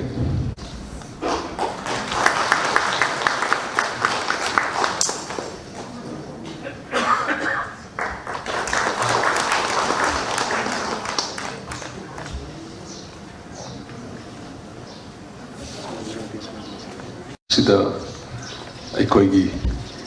Felicitation gi program Matang Swaida Lusinjari, Mathang Asidi, Guest of Honor gi Warol Thambina Bakidamakta, Kauksinjari, Mingoina Hangatcharavada, Siri Pukrambam Bilas Singh, Director, Jawaharlal Nehru Manipur Dance Academy, Imphal, then Thokpiranava, Ingsingjari. Asigi, Chief Guest ki Pampam Langdaling Sin Biriba, Sri Mongjam Joy Singh, IS Special Commissioner, Art and Culture Bu Ikai Kumnabu Uchari Aduga Masiki Thorum Masigi Preside Tobiriba Aigina Manipur University da Oza Poina Mahi Masing Tambirapa ꯑꯩꯒꯤ ꯑꯣꯖꯥ professor Koijam Shantibala Devi president ꯗ cultural form ꯃꯅꯤꯄꯨꯔꯕꯨ ꯏꯀꯣꯛꯅꯣꯅ ꯈꯨꯔꯨꯝꯖꯔꯤ ꯑꯗꯨꯒ ꯉꯁꯤꯒꯤ ꯊꯧꯔꯝ ꯑꯁꯤꯒꯤ ꯑꯩꯈꯣꯏꯒꯤ ꯃꯅꯥ ꯃꯊꯨꯝ ꯐꯪꯕꯤꯔꯛꯑꯕ ꯁꯤꯡꯕꯨꯁꯨ ꯗꯥꯏꯁꯇ ꯐꯝꯕꯤꯔꯤꯕ ꯑꯍꯨꯝꯕꯨꯁꯨ ꯏꯀꯣꯛꯅꯣꯅ ꯈꯨꯔꯨꯝꯖꯔꯤ ꯑꯗꯨꯒ ꯀꯜꯆꯔꯦꯜ ꯐꯣꯔꯝ ꯃꯅꯤꯄꯨꯔꯒꯤ ꯑꯩꯈꯣꯏꯒꯤ ꯊꯧꯗꯥꯡ ꯀꯌꯥ ꯄꯨꯗꯨꯅ ꯀꯜꯆꯔꯦꯜ ꯐꯣꯔꯝꯒꯤꯗꯃꯛꯇ ꯀꯠꯊꯣꯛꯈ꯭ꯔꯕ ꯑꯍꯜ ꯂꯃꯟꯁꯤꯡ ꯗꯥꯏꯁꯇ ꯂꯦꯡꯁꯤꯟꯕꯤꯔꯤꯕ ꯄꯨꯝꯅꯃꯛꯄꯨꯁꯨ ꯏꯀꯥꯏ ꯈꯨꯝꯅꯕ ꯎꯠꯆꯔꯤ ꯃꯥꯡꯗ ꯂꯦꯡꯁꯤꯟꯕꯤꯔꯤꯕ ꯑꯍꯜ ꯂꯃꯟ ꯂꯥꯏ ꯒꯨꯔꯨ ꯁꯥꯍꯤꯇ꯭ꯌꯕꯨ ꯅꯨꯡꯁꯤꯕꯤꯗꯨꯅ ꯕꯥꯇꯣꯟ ꯐꯪꯗꯨꯅ ꯂꯦꯡꯕꯤꯔꯛꯏꯕ ꯁꯥꯇ꯭ꯔ ꯁꯥꯇ꯭ꯔꯤ ꯈ꯭ꯋꯥꯏ ꯄꯨꯝꯅꯃꯛꯄꯨꯁꯨ ꯏꯀꯥꯏ ꯈꯨꯝꯅꯕ ꯎꯠꯆꯔꯤ ꯉꯁꯤꯒꯤ ꯁꯤꯒꯨꯝꯂꯕ ꯃꯃꯜ ꯌꯥꯝꯂꯕ ꯑꯩꯈꯣꯏꯒꯤ ꯐꯥꯎꯟꯗꯦꯁꯟ ꯗꯦꯒꯤ ꯊꯧꯔꯝ ꯑꯃꯗꯤ ꯐꯦꯂꯤꯁꯤꯇꯦꯠ ꯇꯧꯕꯒꯤ ꯊꯧꯔꯝ ꯑꯁꯤꯗ ꯀꯣꯚꯔꯦꯖ ꯇꯧꯒꯅꯤ ꯍꯥꯏꯅ ꯂꯦꯡꯕꯤꯔꯛꯏꯕ ꯑꯦꯂꯦꯛꯇ꯭ꯔꯣꯅꯤꯛ ꯃꯦꯗꯤꯌꯥ ꯑꯃꯗꯤ ꯄ꯭ꯔꯤꯟ ꯃꯦꯗꯤꯌꯥꯒꯤ ꯏꯆꯤꯟ ꯏꯅꯥꯎ ꯄꯨꯝꯅꯃꯛꯄꯨꯁꯨ ꯏꯀꯥꯏ ꯈꯨꯝꯅꯕ ꯎꯠꯆꯔꯤ ꯃꯁꯤꯒꯤ ꯀꯜꯆꯔꯦꯜ ꯐꯣꯔꯝ ꯃꯅꯤꯄꯨꯔꯒꯤ ꯌꯥꯝꯅ ꯆꯤꯡ ꯂꯦꯝꯂꯕ ꯁꯤꯒꯨꯝꯂꯕ ꯐꯪꯁꯟꯁꯤꯗ ꯑꯩꯒꯨꯝꯕ ꯌꯥꯝꯅ ꯆꯝꯖꯕ ꯀꯔꯤꯁꯨ ꯈꯪꯖꯗ꯭ꯔꯤꯕ ꯑꯗꯨꯕꯨ ꯑꯩꯒꯤ ꯄꯣꯠꯁꯤꯅ ꯅꯨꯡꯁꯤꯕꯤꯗꯨꯅ ꯑꯩꯕꯨ ꯌꯥꯎꯍꯟꯕꯤꯕꯒꯤꯗꯃꯛꯇ ꯑꯍꯥꯟꯕꯗ ꯀꯜꯆꯔꯦꯜ ꯐꯣꯔꯝ ꯃꯅꯤꯄꯨꯔꯕꯨꯁꯨ ꯍꯥꯏꯅꯤꯡꯉꯥꯏ ꯂꯩꯇꯅ ꯊꯥꯒꯠꯆꯔꯤ ꯑꯗꯨꯒ ꯍꯥꯏꯔꯤꯕ ꯁꯤꯒꯨꯝꯂꯕ ꯐꯪꯁꯟꯁꯤꯗ ꯑꯩꯗꯤ ꯒꯦꯁ ꯑꯣꯐ ꯑꯣꯅꯔ ꯑꯣꯏꯅ ꯑꯩꯗꯤ ꯌꯥꯎꯖꯔꯣꯏꯒꯦ ꯆꯨꯝꯅ ꯑꯩꯍꯥꯛ ꯏꯆꯝ ꯆꯝꯅ ꯐꯪꯁꯟꯁꯤꯕꯨ ꯄꯥꯔꯇꯤꯁꯤꯄꯦꯠ ꯇꯧꯖꯒꯦ ꯍꯥꯏꯖꯕꯅꯤ ꯃꯔꯝꯗꯤ ꯑꯩꯒꯤ ꯇꯥꯛꯄꯤꯔꯤꯕ ꯑꯩꯕꯨ ꯇꯥꯛꯄꯤꯔꯛꯄ ꯑꯣꯖꯥ ꯑꯩꯈꯣꯏꯒꯤ ꯑꯣꯖꯥ ꯄ꯭ꯔꯣꯐꯦꯁꯔ ꯑꯣꯖꯥ ꯁꯥꯟꯇꯤꯕꯂꯥ ꯑꯗꯨꯒ ꯉꯁꯥꯏꯒꯤ ꯑꯣꯖꯥ ꯄ꯭ꯔꯣꯐꯦꯁꯔ ꯑꯣꯖꯥ ꯔꯥꯖꯦꯟ ꯑꯗꯒꯤ ꯑꯣꯖꯥ ꯇꯝꯐꯥ ꯑꯗꯨꯒ ꯑꯩꯕꯨ ꯇꯥꯛꯄꯤꯔꯛꯄ ꯖꯒꯣꯏ ꯏꯁꯩꯒꯤ ꯑꯣꯖꯥꯁꯤꯡ ꯂꯦꯡꯁꯤꯟꯕꯤꯗꯨꯅ ꯂꯩꯕꯅꯤꯅ ꯑꯩꯒꯨꯝꯕꯅ ꯀꯔꯤꯁꯨ ꯈꯪꯗ꯭ꯔꯕ ꯑꯩꯅ ꯒꯦꯁ ꯑꯣꯅꯔꯒꯤ ꯐꯝꯐꯝ ꯂꯥꯡꯗ ꯂꯦꯡꯁꯤꯟꯕꯁꯦ ꯃꯇꯤꯛ ꯆꯥꯗꯦ ꯍꯥꯏꯖꯕꯅꯤ ꯑꯗꯨꯕꯨ ꯑꯩꯈꯣꯏ ꯀꯜꯆꯔꯦꯜ ꯐꯣꯔꯝ ꯑꯩꯈꯣꯏ ꯃꯅꯤꯄꯨꯔꯒꯤ ꯁꯤꯟꯕꯤ ꯂꯥꯡꯕꯤꯔꯤꯕꯁꯤꯡꯅ ꯆꯨꯝꯅ ꯌꯥꯎꯍꯟꯅꯤꯡꯕꯗꯒꯤ ꯑꯩꯕꯨ ꯌꯥꯎꯍꯟꯕꯤꯕꯒꯤꯗꯃꯛꯇꯁꯨ ꯑꯩ ꯊꯥꯒꯠꯆꯔꯤ ꯑꯁꯤ ꯁꯤꯒꯨꯝꯂꯕ ꯌꯥꯝꯅ ꯂꯤꯔꯕ ꯑꯩꯈꯣꯏꯒꯤ ꯆꯍꯤ 67 ꯁꯨꯔꯕ ꯑꯩꯈꯣꯏꯒꯤ 1959ꯗꯒꯤ ꯂꯤꯡꯈꯠꯂꯛꯑꯦ ꯍꯥꯏ ꯑꯗꯨꯒ ꯑꯩꯈꯣꯏ ꯂꯩꯈꯤꯗ꯭ꯔꯕ XMP N ꯇꯣꯝꯕꯤꯒꯤ ꯃꯌꯨꯝꯗ ꯍꯧꯗꯣꯔꯛꯇꯅ ꯌꯥꯝꯅ ꯆꯍꯤ 67ꯀꯤ ꯂꯤꯁꯥꯡꯁꯤꯠꯅ ꯂꯥꯛꯄꯁꯤꯗ ꯑꯩꯈꯣꯏꯒꯤ ꯀꯜꯆꯔꯦꯜ ꯐꯣꯔꯝ ꯃꯅꯤꯄꯨꯔꯅ ꯇꯧꯈ꯭ꯔꯤꯕ ꯊꯧꯗꯥꯡ ꯑꯁꯤ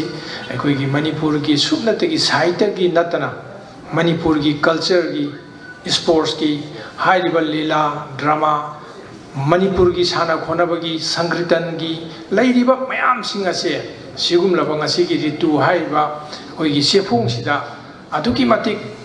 ꯌꯥꯝꯅ ꯃꯒꯨꯟ ꯂꯩꯅ ꯑꯩꯈꯣꯏꯒꯤ ꯀꯌꯥ ꯑꯃ ꯐꯣꯡꯗꯣꯛꯄꯤꯈ꯭ꯔꯦ ꯑꯗꯨꯒ ꯃꯔꯨꯑꯣꯏꯅ ꯃꯁꯤꯒꯤ ꯑꯩꯈꯣꯏꯒꯤ ꯔꯤꯇꯨ ꯍꯥꯏꯔꯤꯕ ꯆꯦꯅꯦꯜꯁꯤꯗ ꯑꯩꯈꯣꯏꯒꯤ ꯄꯤꯌꯔ ꯔꯤꯚ꯭ꯌꯨ ꯖꯔꯅꯦꯜ ꯑꯣꯏꯕꯅꯤꯅ ꯑꯩꯈꯣꯏꯒꯤ ꯍꯥꯟꯅ ꯃꯇꯝ ꯑꯃꯗꯗꯤ ꯑꯩꯈꯣꯏꯒꯤ ꯏꯔꯤꯕ ꯐꯣꯡꯉꯤꯕ ꯀꯔꯤꯁꯤꯡꯁꯤ ꯑꯩꯈꯣꯏꯅ ꯃꯄꯥꯟꯗ ꯑꯃꯨꯛ ꯊꯥꯔꯒ ꯏꯪꯂꯤꯁꯇ ꯇ꯭ꯔꯥꯟꯁꯂꯦꯁꯟ ꯇꯧꯔꯒ ꯃꯌꯥꯝ ꯑꯃ ꯇꯧꯔꯝꯕꯗꯨ ꯍꯥꯏꯔꯤꯕ ꯔꯤꯇꯨ ꯆꯦꯐꯣꯡꯁꯤꯗꯒꯤꯗꯤ ꯑꯩꯈꯣꯏ ꯏꯁꯥꯁꯤꯗ ꯐꯣꯡꯖꯔꯀꯥꯟꯗ ꯑꯩꯈꯣꯏꯒꯤ ꯌꯨꯅꯤꯚꯔꯁꯤꯇꯤꯗ ꯂꯩꯔꯤꯕ ꯅꯠꯇ꯭ꯔꯒ ꯀꯣꯂꯦꯖꯒꯤ ꯑꯣꯖꯥꯁꯤꯡ ꯑꯗꯒꯤ ꯏꯟꯈꯠꯂꯛꯏꯕ ꯈꯨꯗꯣꯡ ꯃꯌꯥꯝꯁꯤꯡ ꯑꯁꯤꯒꯤ ꯆꯦꯐꯣꯡ ꯑꯃ ꯐꯣꯡꯅꯕꯒꯤ ꯇꯥꯟꯖꯥ ꯑꯃ ꯄꯤꯗꯅ ꯁꯤꯒꯨꯝꯕ ꯈꯨꯗꯣꯡꯆꯥꯕ ꯄꯤꯕꯁꯦ ꯑꯩ ꯍꯥꯏꯅꯤꯡꯉꯥꯏ ꯂꯩꯇꯅ ꯊꯥꯒꯠꯆꯔꯤ ꯑꯗꯨꯒ ꯌꯥꯝꯅ ꯅꯨꯡꯉꯥꯏꯖꯔꯤꯕꯗꯤ ꯑꯩꯈꯣꯏꯒꯤ ꯁꯤꯒꯨꯝꯂꯕ ꯃꯅꯤꯄꯨꯔꯤ ꯀꯜꯆꯔꯦꯜ ꯐꯣꯔꯝ ꯃꯅꯤꯄꯨꯔꯒꯤ ꯃꯃꯥꯡꯉꯩꯗꯒꯤ ꯍꯧꯔꯛꯄꯗꯒꯤ ꯑꯩꯈꯣꯏꯒꯤ ꯄ꯭ꯔꯁꯤꯗꯦꯟ ꯑꯣꯏꯕꯤꯔꯛꯈꯤꯕ ꯃꯌꯥꯝ ꯑꯃ ꯁꯦꯀ꯭ꯔꯦꯇꯔꯤ ꯑꯣꯏꯕꯤꯔꯛꯈꯤꯕ ꯃꯌꯥꯝ ꯑꯃ ꯑꯩꯈꯣꯏꯒꯤ ꯂꯥꯏꯐ ꯃꯦꯝꯕꯔ ꯑꯣꯏꯕꯤꯔꯕ ꯄꯦꯇ꯭ꯔꯣꯜ ꯃꯦꯝꯕꯔ ꯑꯣꯏꯕꯤꯔꯕ ꯗꯣꯅꯔ ꯀꯌꯥ ꯁꯤꯒꯨꯝꯕ ꯃꯌꯥꯝꯁꯤꯡ ꯑꯁꯤꯅ ꯀꯠꯊꯣꯛꯄ ꯑꯃꯒ ꯂꯣꯏꯅꯅ ꯇꯧꯔꯛꯄꯗꯒꯤꯗꯤ ꯉꯁꯤꯒꯤ ꯃꯅꯤꯄꯨꯔꯤ ꯀꯜꯆꯔꯦꯜ ꯐꯣꯔꯝ ꯃꯅꯤꯄꯨꯔ ꯑꯁꯦ ꯃꯅꯤꯄꯨꯔꯗ ꯅꯠꯇꯅ ꯑꯩꯈꯣꯏꯒꯤ ꯃꯄꯥꯟꯒꯤ ꯏꯟꯁꯇꯤꯇ꯭ꯌꯨꯠꯁꯤꯡꯅꯁꯨ ꯃꯌꯦꯛ ꯁꯦꯡꯅ ꯈꯪꯂꯛꯂꯕ ꯑꯗꯨꯒꯨꯝꯕ ꯑꯩꯈꯣꯏꯒꯤ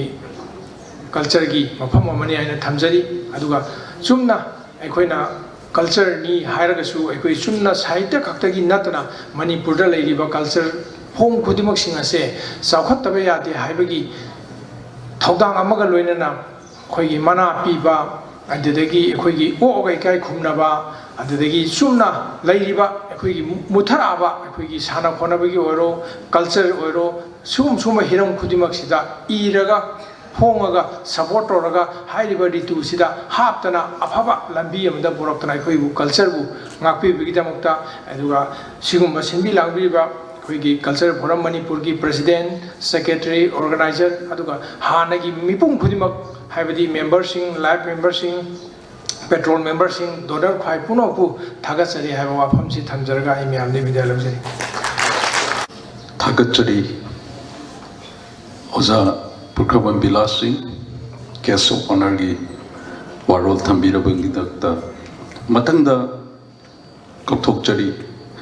चीफ गेस्ट की वारोल थंबीनबगिदमक्ता मिंगोइना हंगतचरबदा Shri Mongjam Joy Singh IAS special commissioner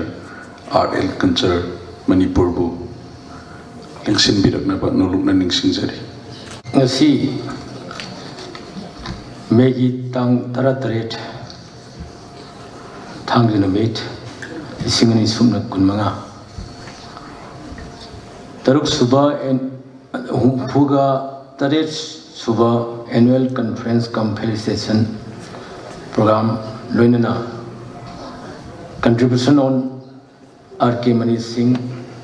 to Manipur literature हाइबा Sumba Maru ओइरबा cultural forum Manipur की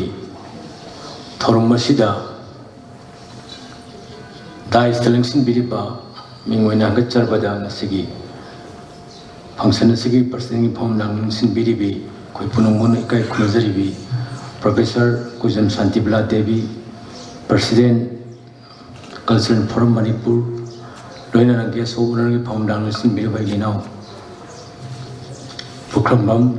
Bilas Singh director Jawahar Nehru Manipur dance academy Imphal लोइना ngasi थोरम मसिगी लेटेंग ओइबिरिबा साहित्यगी लमदा संगनाइरबा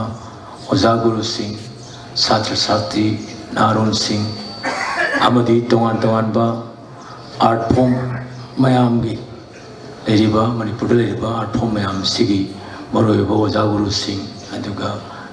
तमखलकलिबा छात्र छात्री सिंह अमदी प्रेस अमदी इलेक्ट्रॉनिक्स मीडिया की स्नाउपनोपु आन होक्तदे काय खुनजरी कोमना खुरमजरी लोइना ngasi award winner bai bigraba national awardee Singh लोइना पेट्रोन मेंबर माया पुनमुकुसु कोमना खुरमजरी मांगदा आइगिनाउ बिलासना जो याम फजना हाइबिग्रे कल्चरल फोरम मणिपुर 1959 दगी लाइक माइंडेड होइबा कल्चर बु योखटपा पामजबा अदुगी मथक्ता सेमगटपा पामजबा तोंगान तोंगानबा मियोइ कांगबु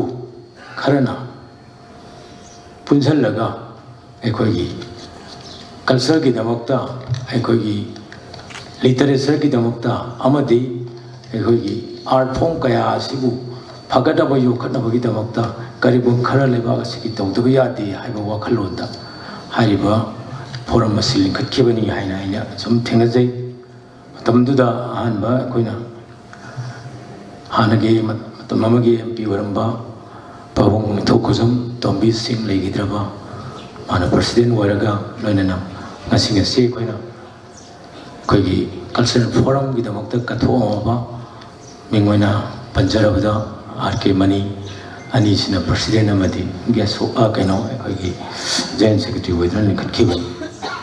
मतमदुगी ऑब्जेक्टिव अदुगा पांदमदी यामना फजगरे यामना अखोइगी करी हाइटर पास होइबा एरिया खरदा कवर तौनबगीदमक्ता यामना स्पेसिफिक ओइना सिमक तो हाइना लेप थमदी याम पाक संग थंबिरमी मरमदी हाइबा सेंटर सिलिंखटप मतमदा अखोइगी इंटेलेक्चुअल सर्कल सिंह यामना लिटरेचर दा थवाई याउबा कल्चर दा थवाई याउबा अदुगा तोंगान तोंगानबा आर्ट फॉर्म मयाम दा थवाई याउबा मयाम सिंह असि पुल्लगा सिगुम्बा मयाम सिंह असिना सिगुम्बा सेंटर सि सेंगटखिबा इपांदमनि अदुगी सुमथक्ता था मरी खुदिंगी फोंबिरिबा रितु सिजु असगी पब्लिश तौनबगी मतंदु खनगिबनि अदुगी सुमथक्ता अखोइगी मणिपुर की तोंगान तोंगान बा याम मरुओइबा इशू कयादा आइडेंटिफाई तौरमोद खननेनबा अदुगी मयाम सिगी पुननबगी प्लेटफॉर्म अमा सेंगो सागलंबनि अदुगा यामना नुसिरिबा अमना सगी स्टडी सर्कल थम्मगा मदुदा अखोइगी डिस्कशन तौदना करी करी लेबा की तोंगान तोंगान इशूद करी लेरिगे सिगी याम खननेना मतमदुदा अहो मतमदा अखोइगी legal history of Manipur si 1960 June 12 aduda khanadana matam dugi hujikti legidraba Sri L Bungol Singh retired judge na damaina watem birga damaina discussion to giba tu mathengaje yamna nung siri badi koigi paung MP nithoksum tombi 1998 taina koigi art and culture ki matam da deputy secretary hoje mana koigi sigi government music college si matam sangna tombisna TG higher secretary ki sigi nakanda sorry maduda koigi nungdang wanam khudingi asida pullaga koigi class si tawro leram adam sagi TG higher secretary ki leiba koigi kanguna de moi hongdok pi gro koi sida yamna jaga si space yam pikpani na haidna moi su moigi togan ba entity amada leijabani na hare ko matam sida hongna bana yam kanna khanarak pada matam duda legidraba koigi paung matam duda hidamayum Dismani Deva Sarmana matam duda 90 haisida pa 30 lakhs se koi government da donation tawraga si music college sagi bane music college saba matam si matam duda government ga memorandum of agreement ama inaraga 30 lakhs si piraga so koi kari haitare government ni account da sanghandabada tongana matam duda koi group amada sinaraga madu PWD da su sinade legidraba matam koina matam duda khangjawada ACO ramba PWD gi G Tonsna Sharma asi kogi pagung Dismani Deva Sharma gi masana pilobani mangwanda 30 lakh si sinaraga sagi government music college sagi bani aduga 2000 da sagi government music college linkhat kiba matam amagi maduaina ningsangbada megi tang taruk oramgado mane maduda adugi linkhat kiba numisida koi sangagi aduda sagi paung tumisi CPS wena yawan bu matamda paung tumide yam phajaba koi speech people wai khara haigi ai ningsangjabada kamaina haigi bu koi manipuri bu jati sina koi culture da traditional way ba sankritan da kari da kayam thawai yawgi haibu imung manung sida mai mama natra mapa si bagi leita bagi sida koigi siba puthok putamda kari haitare koigi khange mom haitare aduda thammine mutamjida siribong wa padu yengchen bagi moda sei phobo kana kauni aduda to chalu adugi du hangsu haida troga edi imung manung da gi mi natrasu mari mata wa mi si isai sakadaba adi pung yegi do mayam thiba chalalle aduna koigi manipuri bu jati ne koigi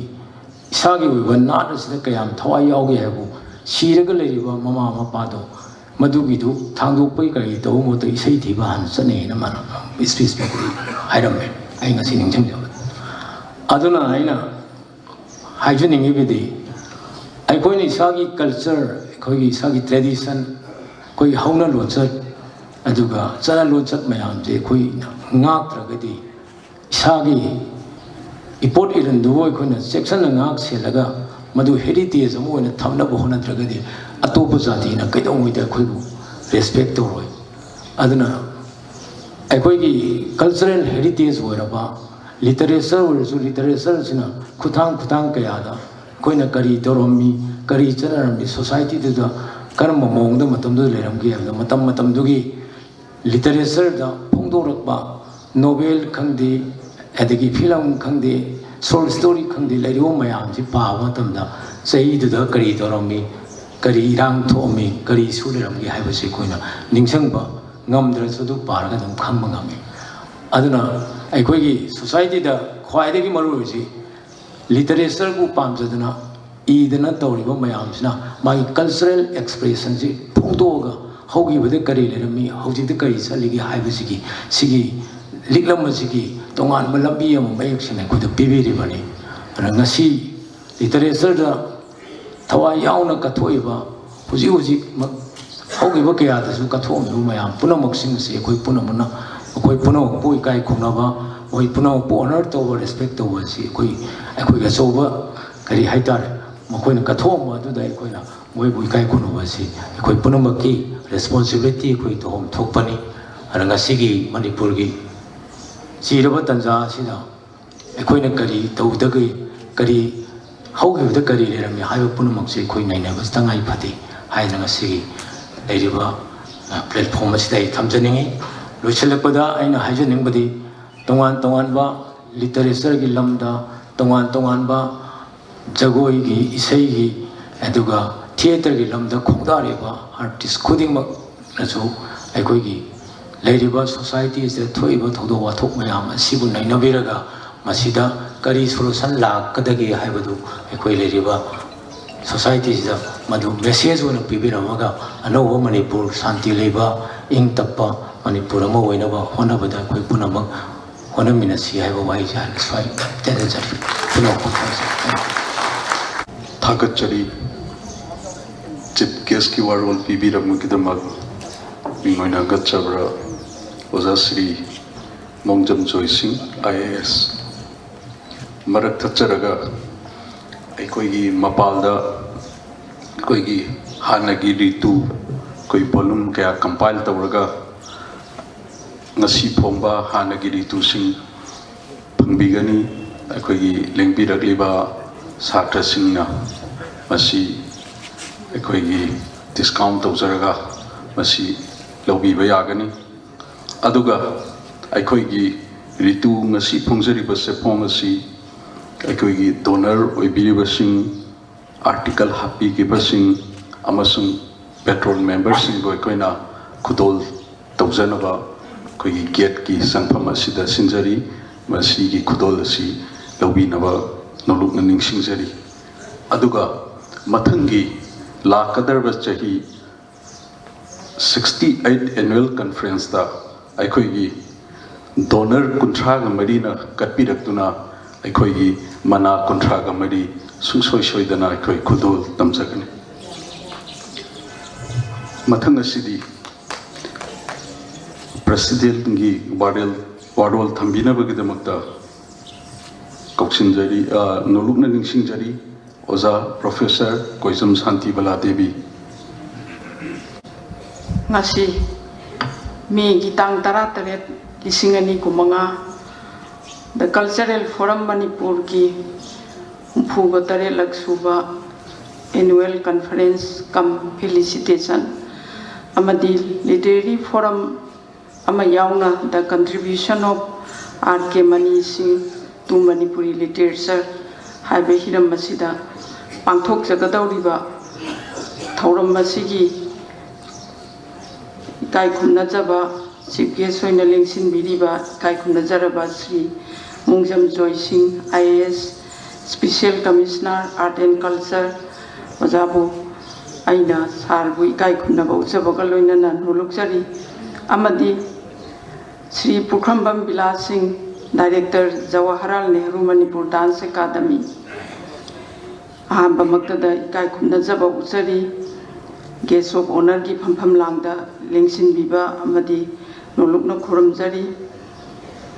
aduga loinana ngasigi aikoina we remember haidana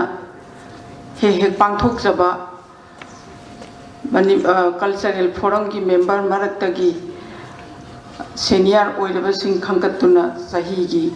akoina amomu ningsingli haiba usaba thauramasida ngasigi oina lengsin biriba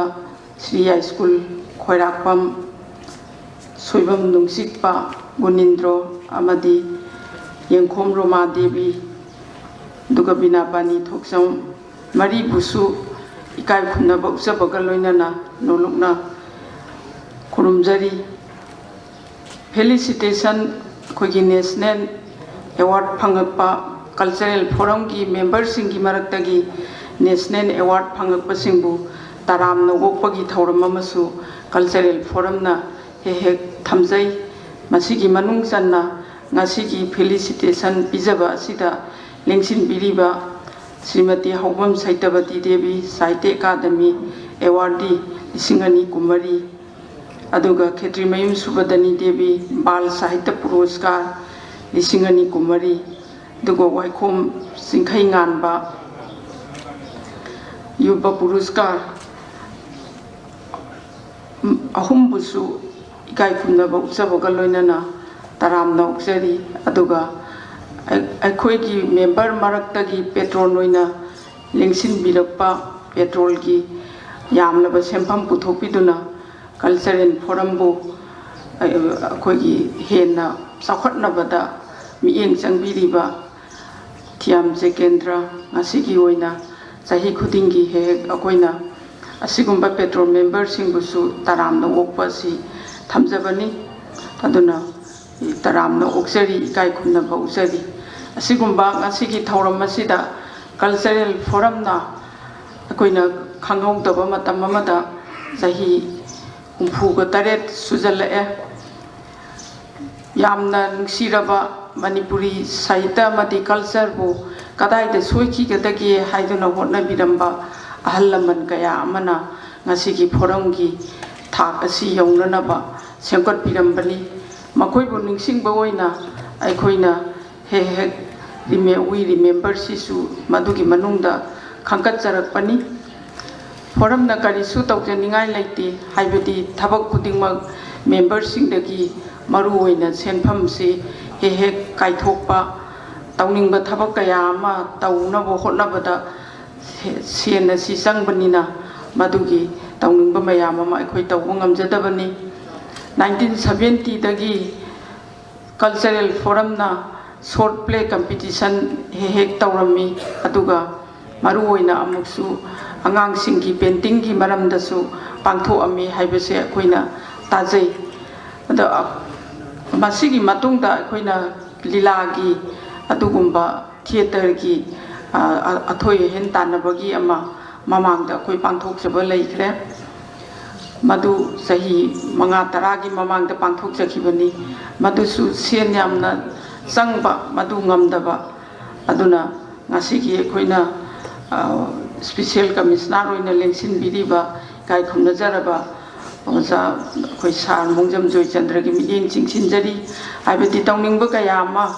tawba ngamdaba si sarkar gi maikai dagi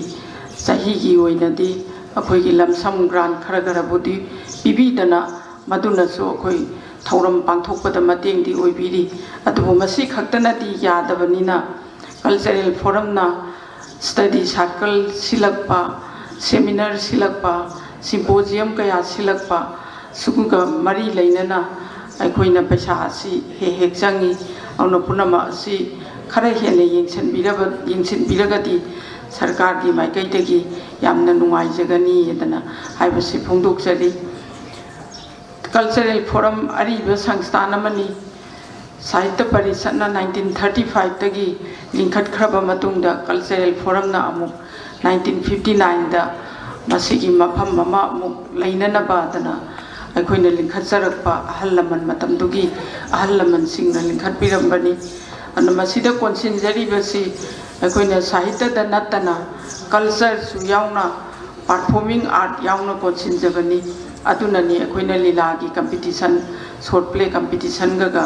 akoina pangthok jaramiba auna mangda lengsin biriba sakoi gi sahitya gi sangstan kaya gi maru oiriba mioi sing baton phamduna lengbirakliba aduga ngasigi akoi gi donor oiriba sing akoi gi award ki akoi award kunthraga marini mani cultural forum na pizariba si asigumba donor sing asigi aduga cultural forum gi member sing amadi aikoina matam khuding makta function gi damakta haijaruba matamda hektamak lengbirakpa mioi sing sahitya bunungsi biduna culture bunungsi biduna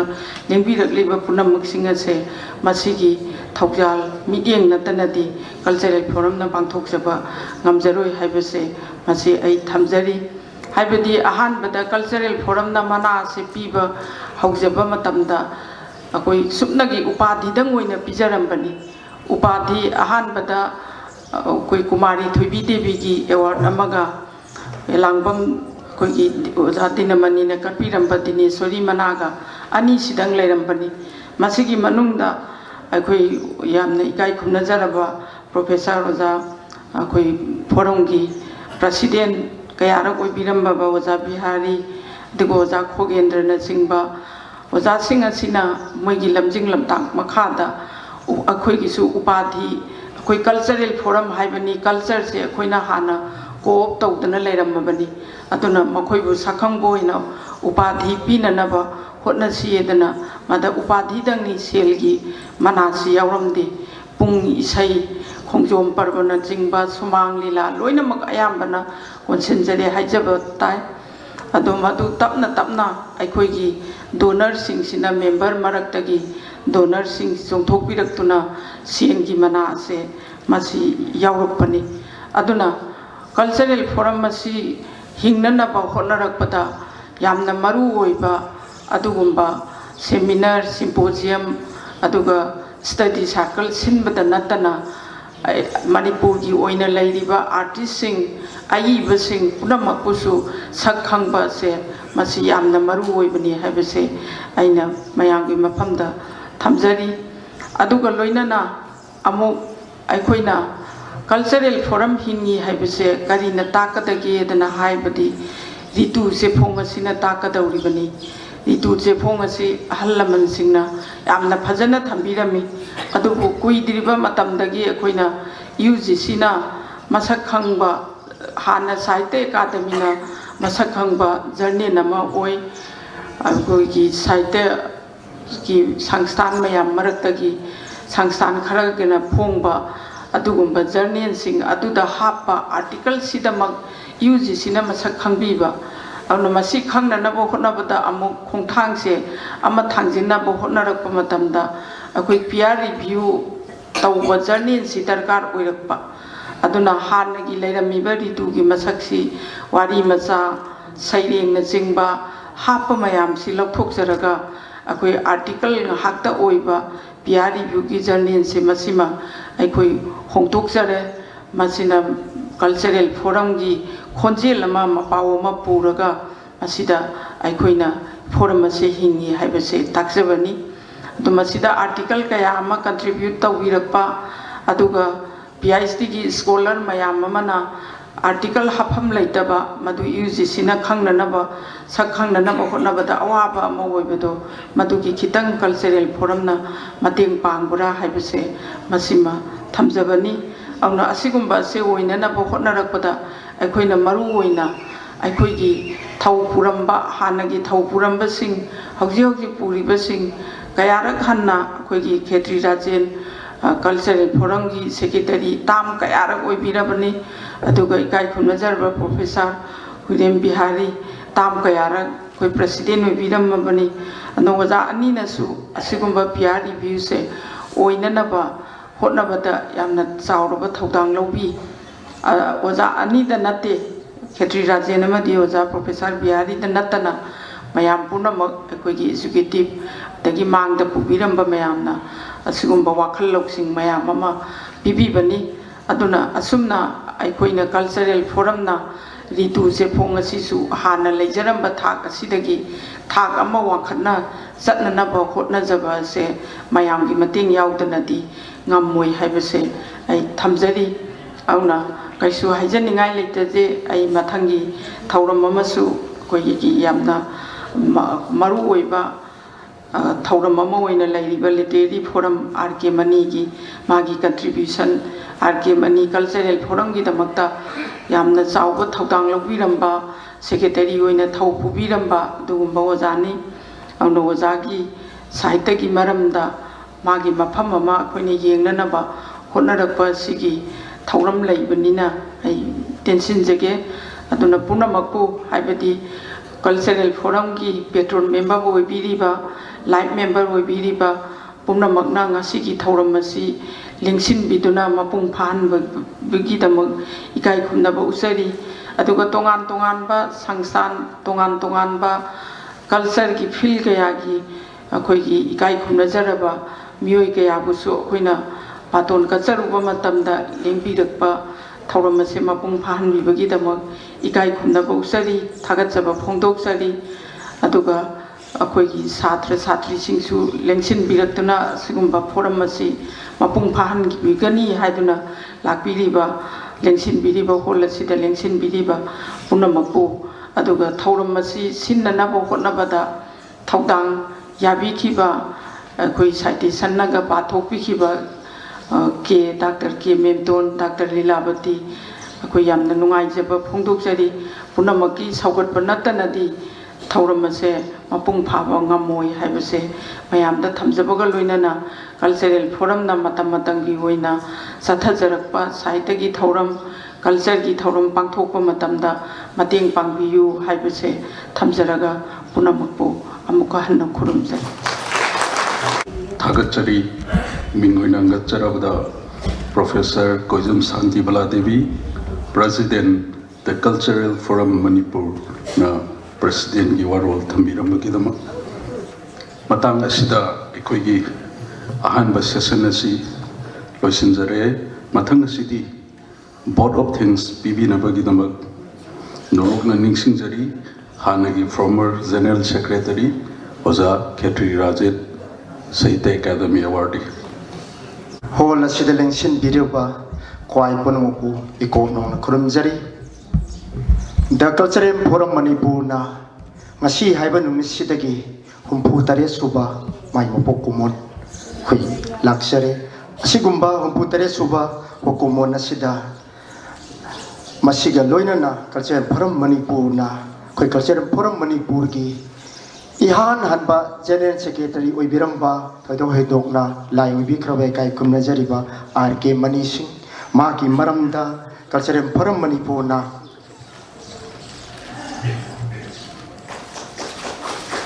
koi khongul lijaboina literary forum ma koi sinjari a literary forum on the contribution of rk manising to manipur literature haiba masinjari haiba thorum sing asida koi ngasigi Sequence की फम लांग लेंसिन बीरिबा थोइदो हेदों नै काई खुमनजरिबा श्री मोंगजम जोई Singh IAS special commissioner art culture Manipur बो cultural forum ना हाइजोर बदा हारारो याबिरक्तुना असिगुम्बा थौरम असिगी अथोइबो फम अथोइबो लेंबिरक्पो फम लांग लेंफिन nation बीबगी दमक्ता cultural forum की माइ काइदगी को नोनजबगा लोइना थागत पोफोंडोक सरी लोइना श्री पुखरम बिला सिंह डायरेक्टर जालान नेहरू मणिपुर डांस अकादमी इम्फाल बसु मसिगे कल्चरल फोरम सिंजरिबा थौरम मसिदा अखनब लेबिरक्पगी फम लांग लेंसिन बीबगी दमक्ता कल्चरल फोरम की माइकैदगी को नंजबगा लोइना थागत पोफोंडोक सरी मथंग the professor Koijam Shantibala Devi president the cultural forum Manipur मसि कल्चरल फोरम की येसिगो फंक्शन लसिदा थौरम मपुगी फम लांग लेंसिन बीबगी दमक्ता कल्चरल फोरम की माइकैदगी को नंजबगा लोइना थागत पोफोंडोक सरी ngasi कल्चरल फोरम की सही कया कोई सही होइना थमजरिबा कोई सही मयेकना जी जोकमाय शर्मा मतम ममदा कल्चरल फोरम की ngasi पोंजरिबा रितु हारिबा चे पोंगसिगी एडिटर ओइबिरंबा जी जोकमार शर्मा न मयेक इबीबा अदुगा डॉक्टर हमोम नवचंद्र साइबानबा सही असि कोई सुटी संगम की वजा हमोम नवचंद्र मसामकना लिसंग बिदुना अखोई ओपनिंग सॉन्ग चकपी की मसीगी दमक्तसु वजान हमोम नबा मसु महाकी सुटी संगम की आर्टिस्ट सिंबु कल्चरल फोरम की माइकैदगी कोक नोनजबगा लोइना थागत पोफोंजोक सरी प्रोफेसर राजेन तोइजाम्बा मसीगी असिगुम्बा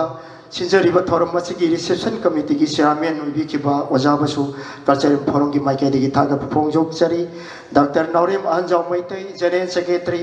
कल्चरल फोरम की सही सुन पांथोक जगीबा थौरम सिंगी समलप वारोन थबी खिबैदमक्ता कल्चरल फोरम की माइगैदगी को नोनजबगा लोइना थागत पोफोंडोक सरी ngasi ritu asi सोलिसिमगा समापन यांखै मापन दगी कल्चरल फोरम नै हौदोरकपदगी कोई फोंबा हौजरखिबनी मणिपुरी द लेबिरिबा तोंगा तोंगा ऑर्गेनाइजेशन सिंगना फोंबिरिबा ꯑꯩꯈꯣꯏꯒꯤ ꯂꯤꯇꯔꯦꯔꯤ ꯆꯦꯐꯣꯡꯁꯤꯡ ꯑꯁꯤꯗꯒꯤ ꯈ꯭ꯋꯥꯏꯗꯒꯤ ꯂꯤꯔꯕ ꯑꯗꯨꯒꯨꯝꯕ ꯆꯦꯐꯣꯡ ꯑꯃꯅꯤ ꯆꯦꯐꯣꯡ ꯑꯁꯤ ꯆꯅꯤꯒ ꯀꯨꯟꯃꯥꯊꯣꯏ ꯑꯃꯁꯨꯡ ꯀꯨꯟꯅꯤꯊꯣꯏ ꯁꯨꯕ ꯆꯦꯐꯣꯡ ꯑꯁꯤ ꯐꯣꯡꯖꯕ ꯉꯝꯕꯒꯤꯗꯃꯛꯇ ꯐꯣꯔꯝꯒꯤ ꯑꯩꯈꯣꯏ ꯏꯗꯤꯇꯔꯒꯤ ꯊꯧꯔꯝ ꯑꯩꯈꯣꯏ ꯊꯧꯗꯥꯡ ꯄꯨꯕꯤꯔꯤꯕꯤ ꯄ꯭ꯔꯣꯐꯦꯁꯔ ꯇꯤ ꯇꯝꯐꯥ ꯗꯦꯕꯤꯒꯤꯕꯨꯁꯨ ꯀꯜꯆꯔꯦꯜ ꯐꯣꯔꯝꯒꯤ ꯃꯥꯏꯀꯩꯗꯒꯤ ꯀꯣꯛ ꯅꯣꯟꯖꯕꯒ ꯂꯣꯏꯅꯅ ꯊꯥꯒꯠꯄ ꯐꯣꯡꯗꯣꯛꯆꯔꯤ ꯂꯣꯏꯅꯅ ꯀꯜꯆꯔꯦꯜ ꯐꯣꯔꯝꯅ ꯑꯩꯈꯣꯏ ꯆꯍꯤ ꯈꯨꯗꯤꯡꯒꯤ ꯑꯁꯤꯒꯨꯝꯕ ꯐꯥꯎꯟꯗꯦꯁꯟ ꯗꯦ ꯑꯁꯤꯗ ꯑꯩꯈꯣꯏꯅ ꯀꯜꯆꯔꯦꯜ ꯐꯣꯔꯝꯒꯤ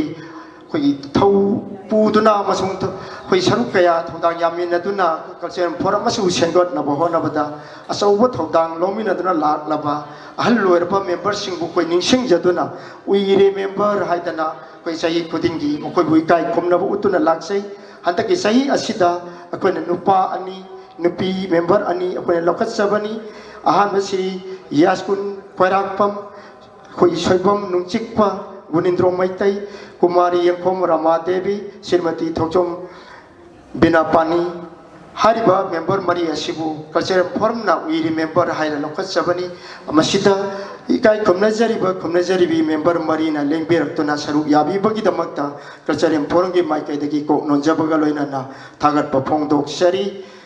कल्चरल फोरमना सही खुदिंगी अखोइगी असिगुम्बा थौरम असिदा अखोइ जातिगी थाकता मना फंगदुना लाक्पीरबा अखोइगी मेंबर सिंगबु इकाई खुमनबु उत्सै हंदकी सही असिदा हबम सैतबदे देवी साहित्य अकादमी अवार्ड 2020 मथंगदा खेत्रमेम सुबदने देवी बाल साहित्य पुरस्कार 2020 मथंगदा डॉक्टर वाइखोम चेंखैंगानबा युवा पुरस्कार 2020 मेंबर फंबिरकलबा मेंबर अहुम असिबुसु कल्चरल फोरम की माइकैदगी कोक नोंजबगा लोइनना होय थागत फोंदोक्चरी असिगुम थोरम असिदा सरुक याबिरकबगीदमक्ता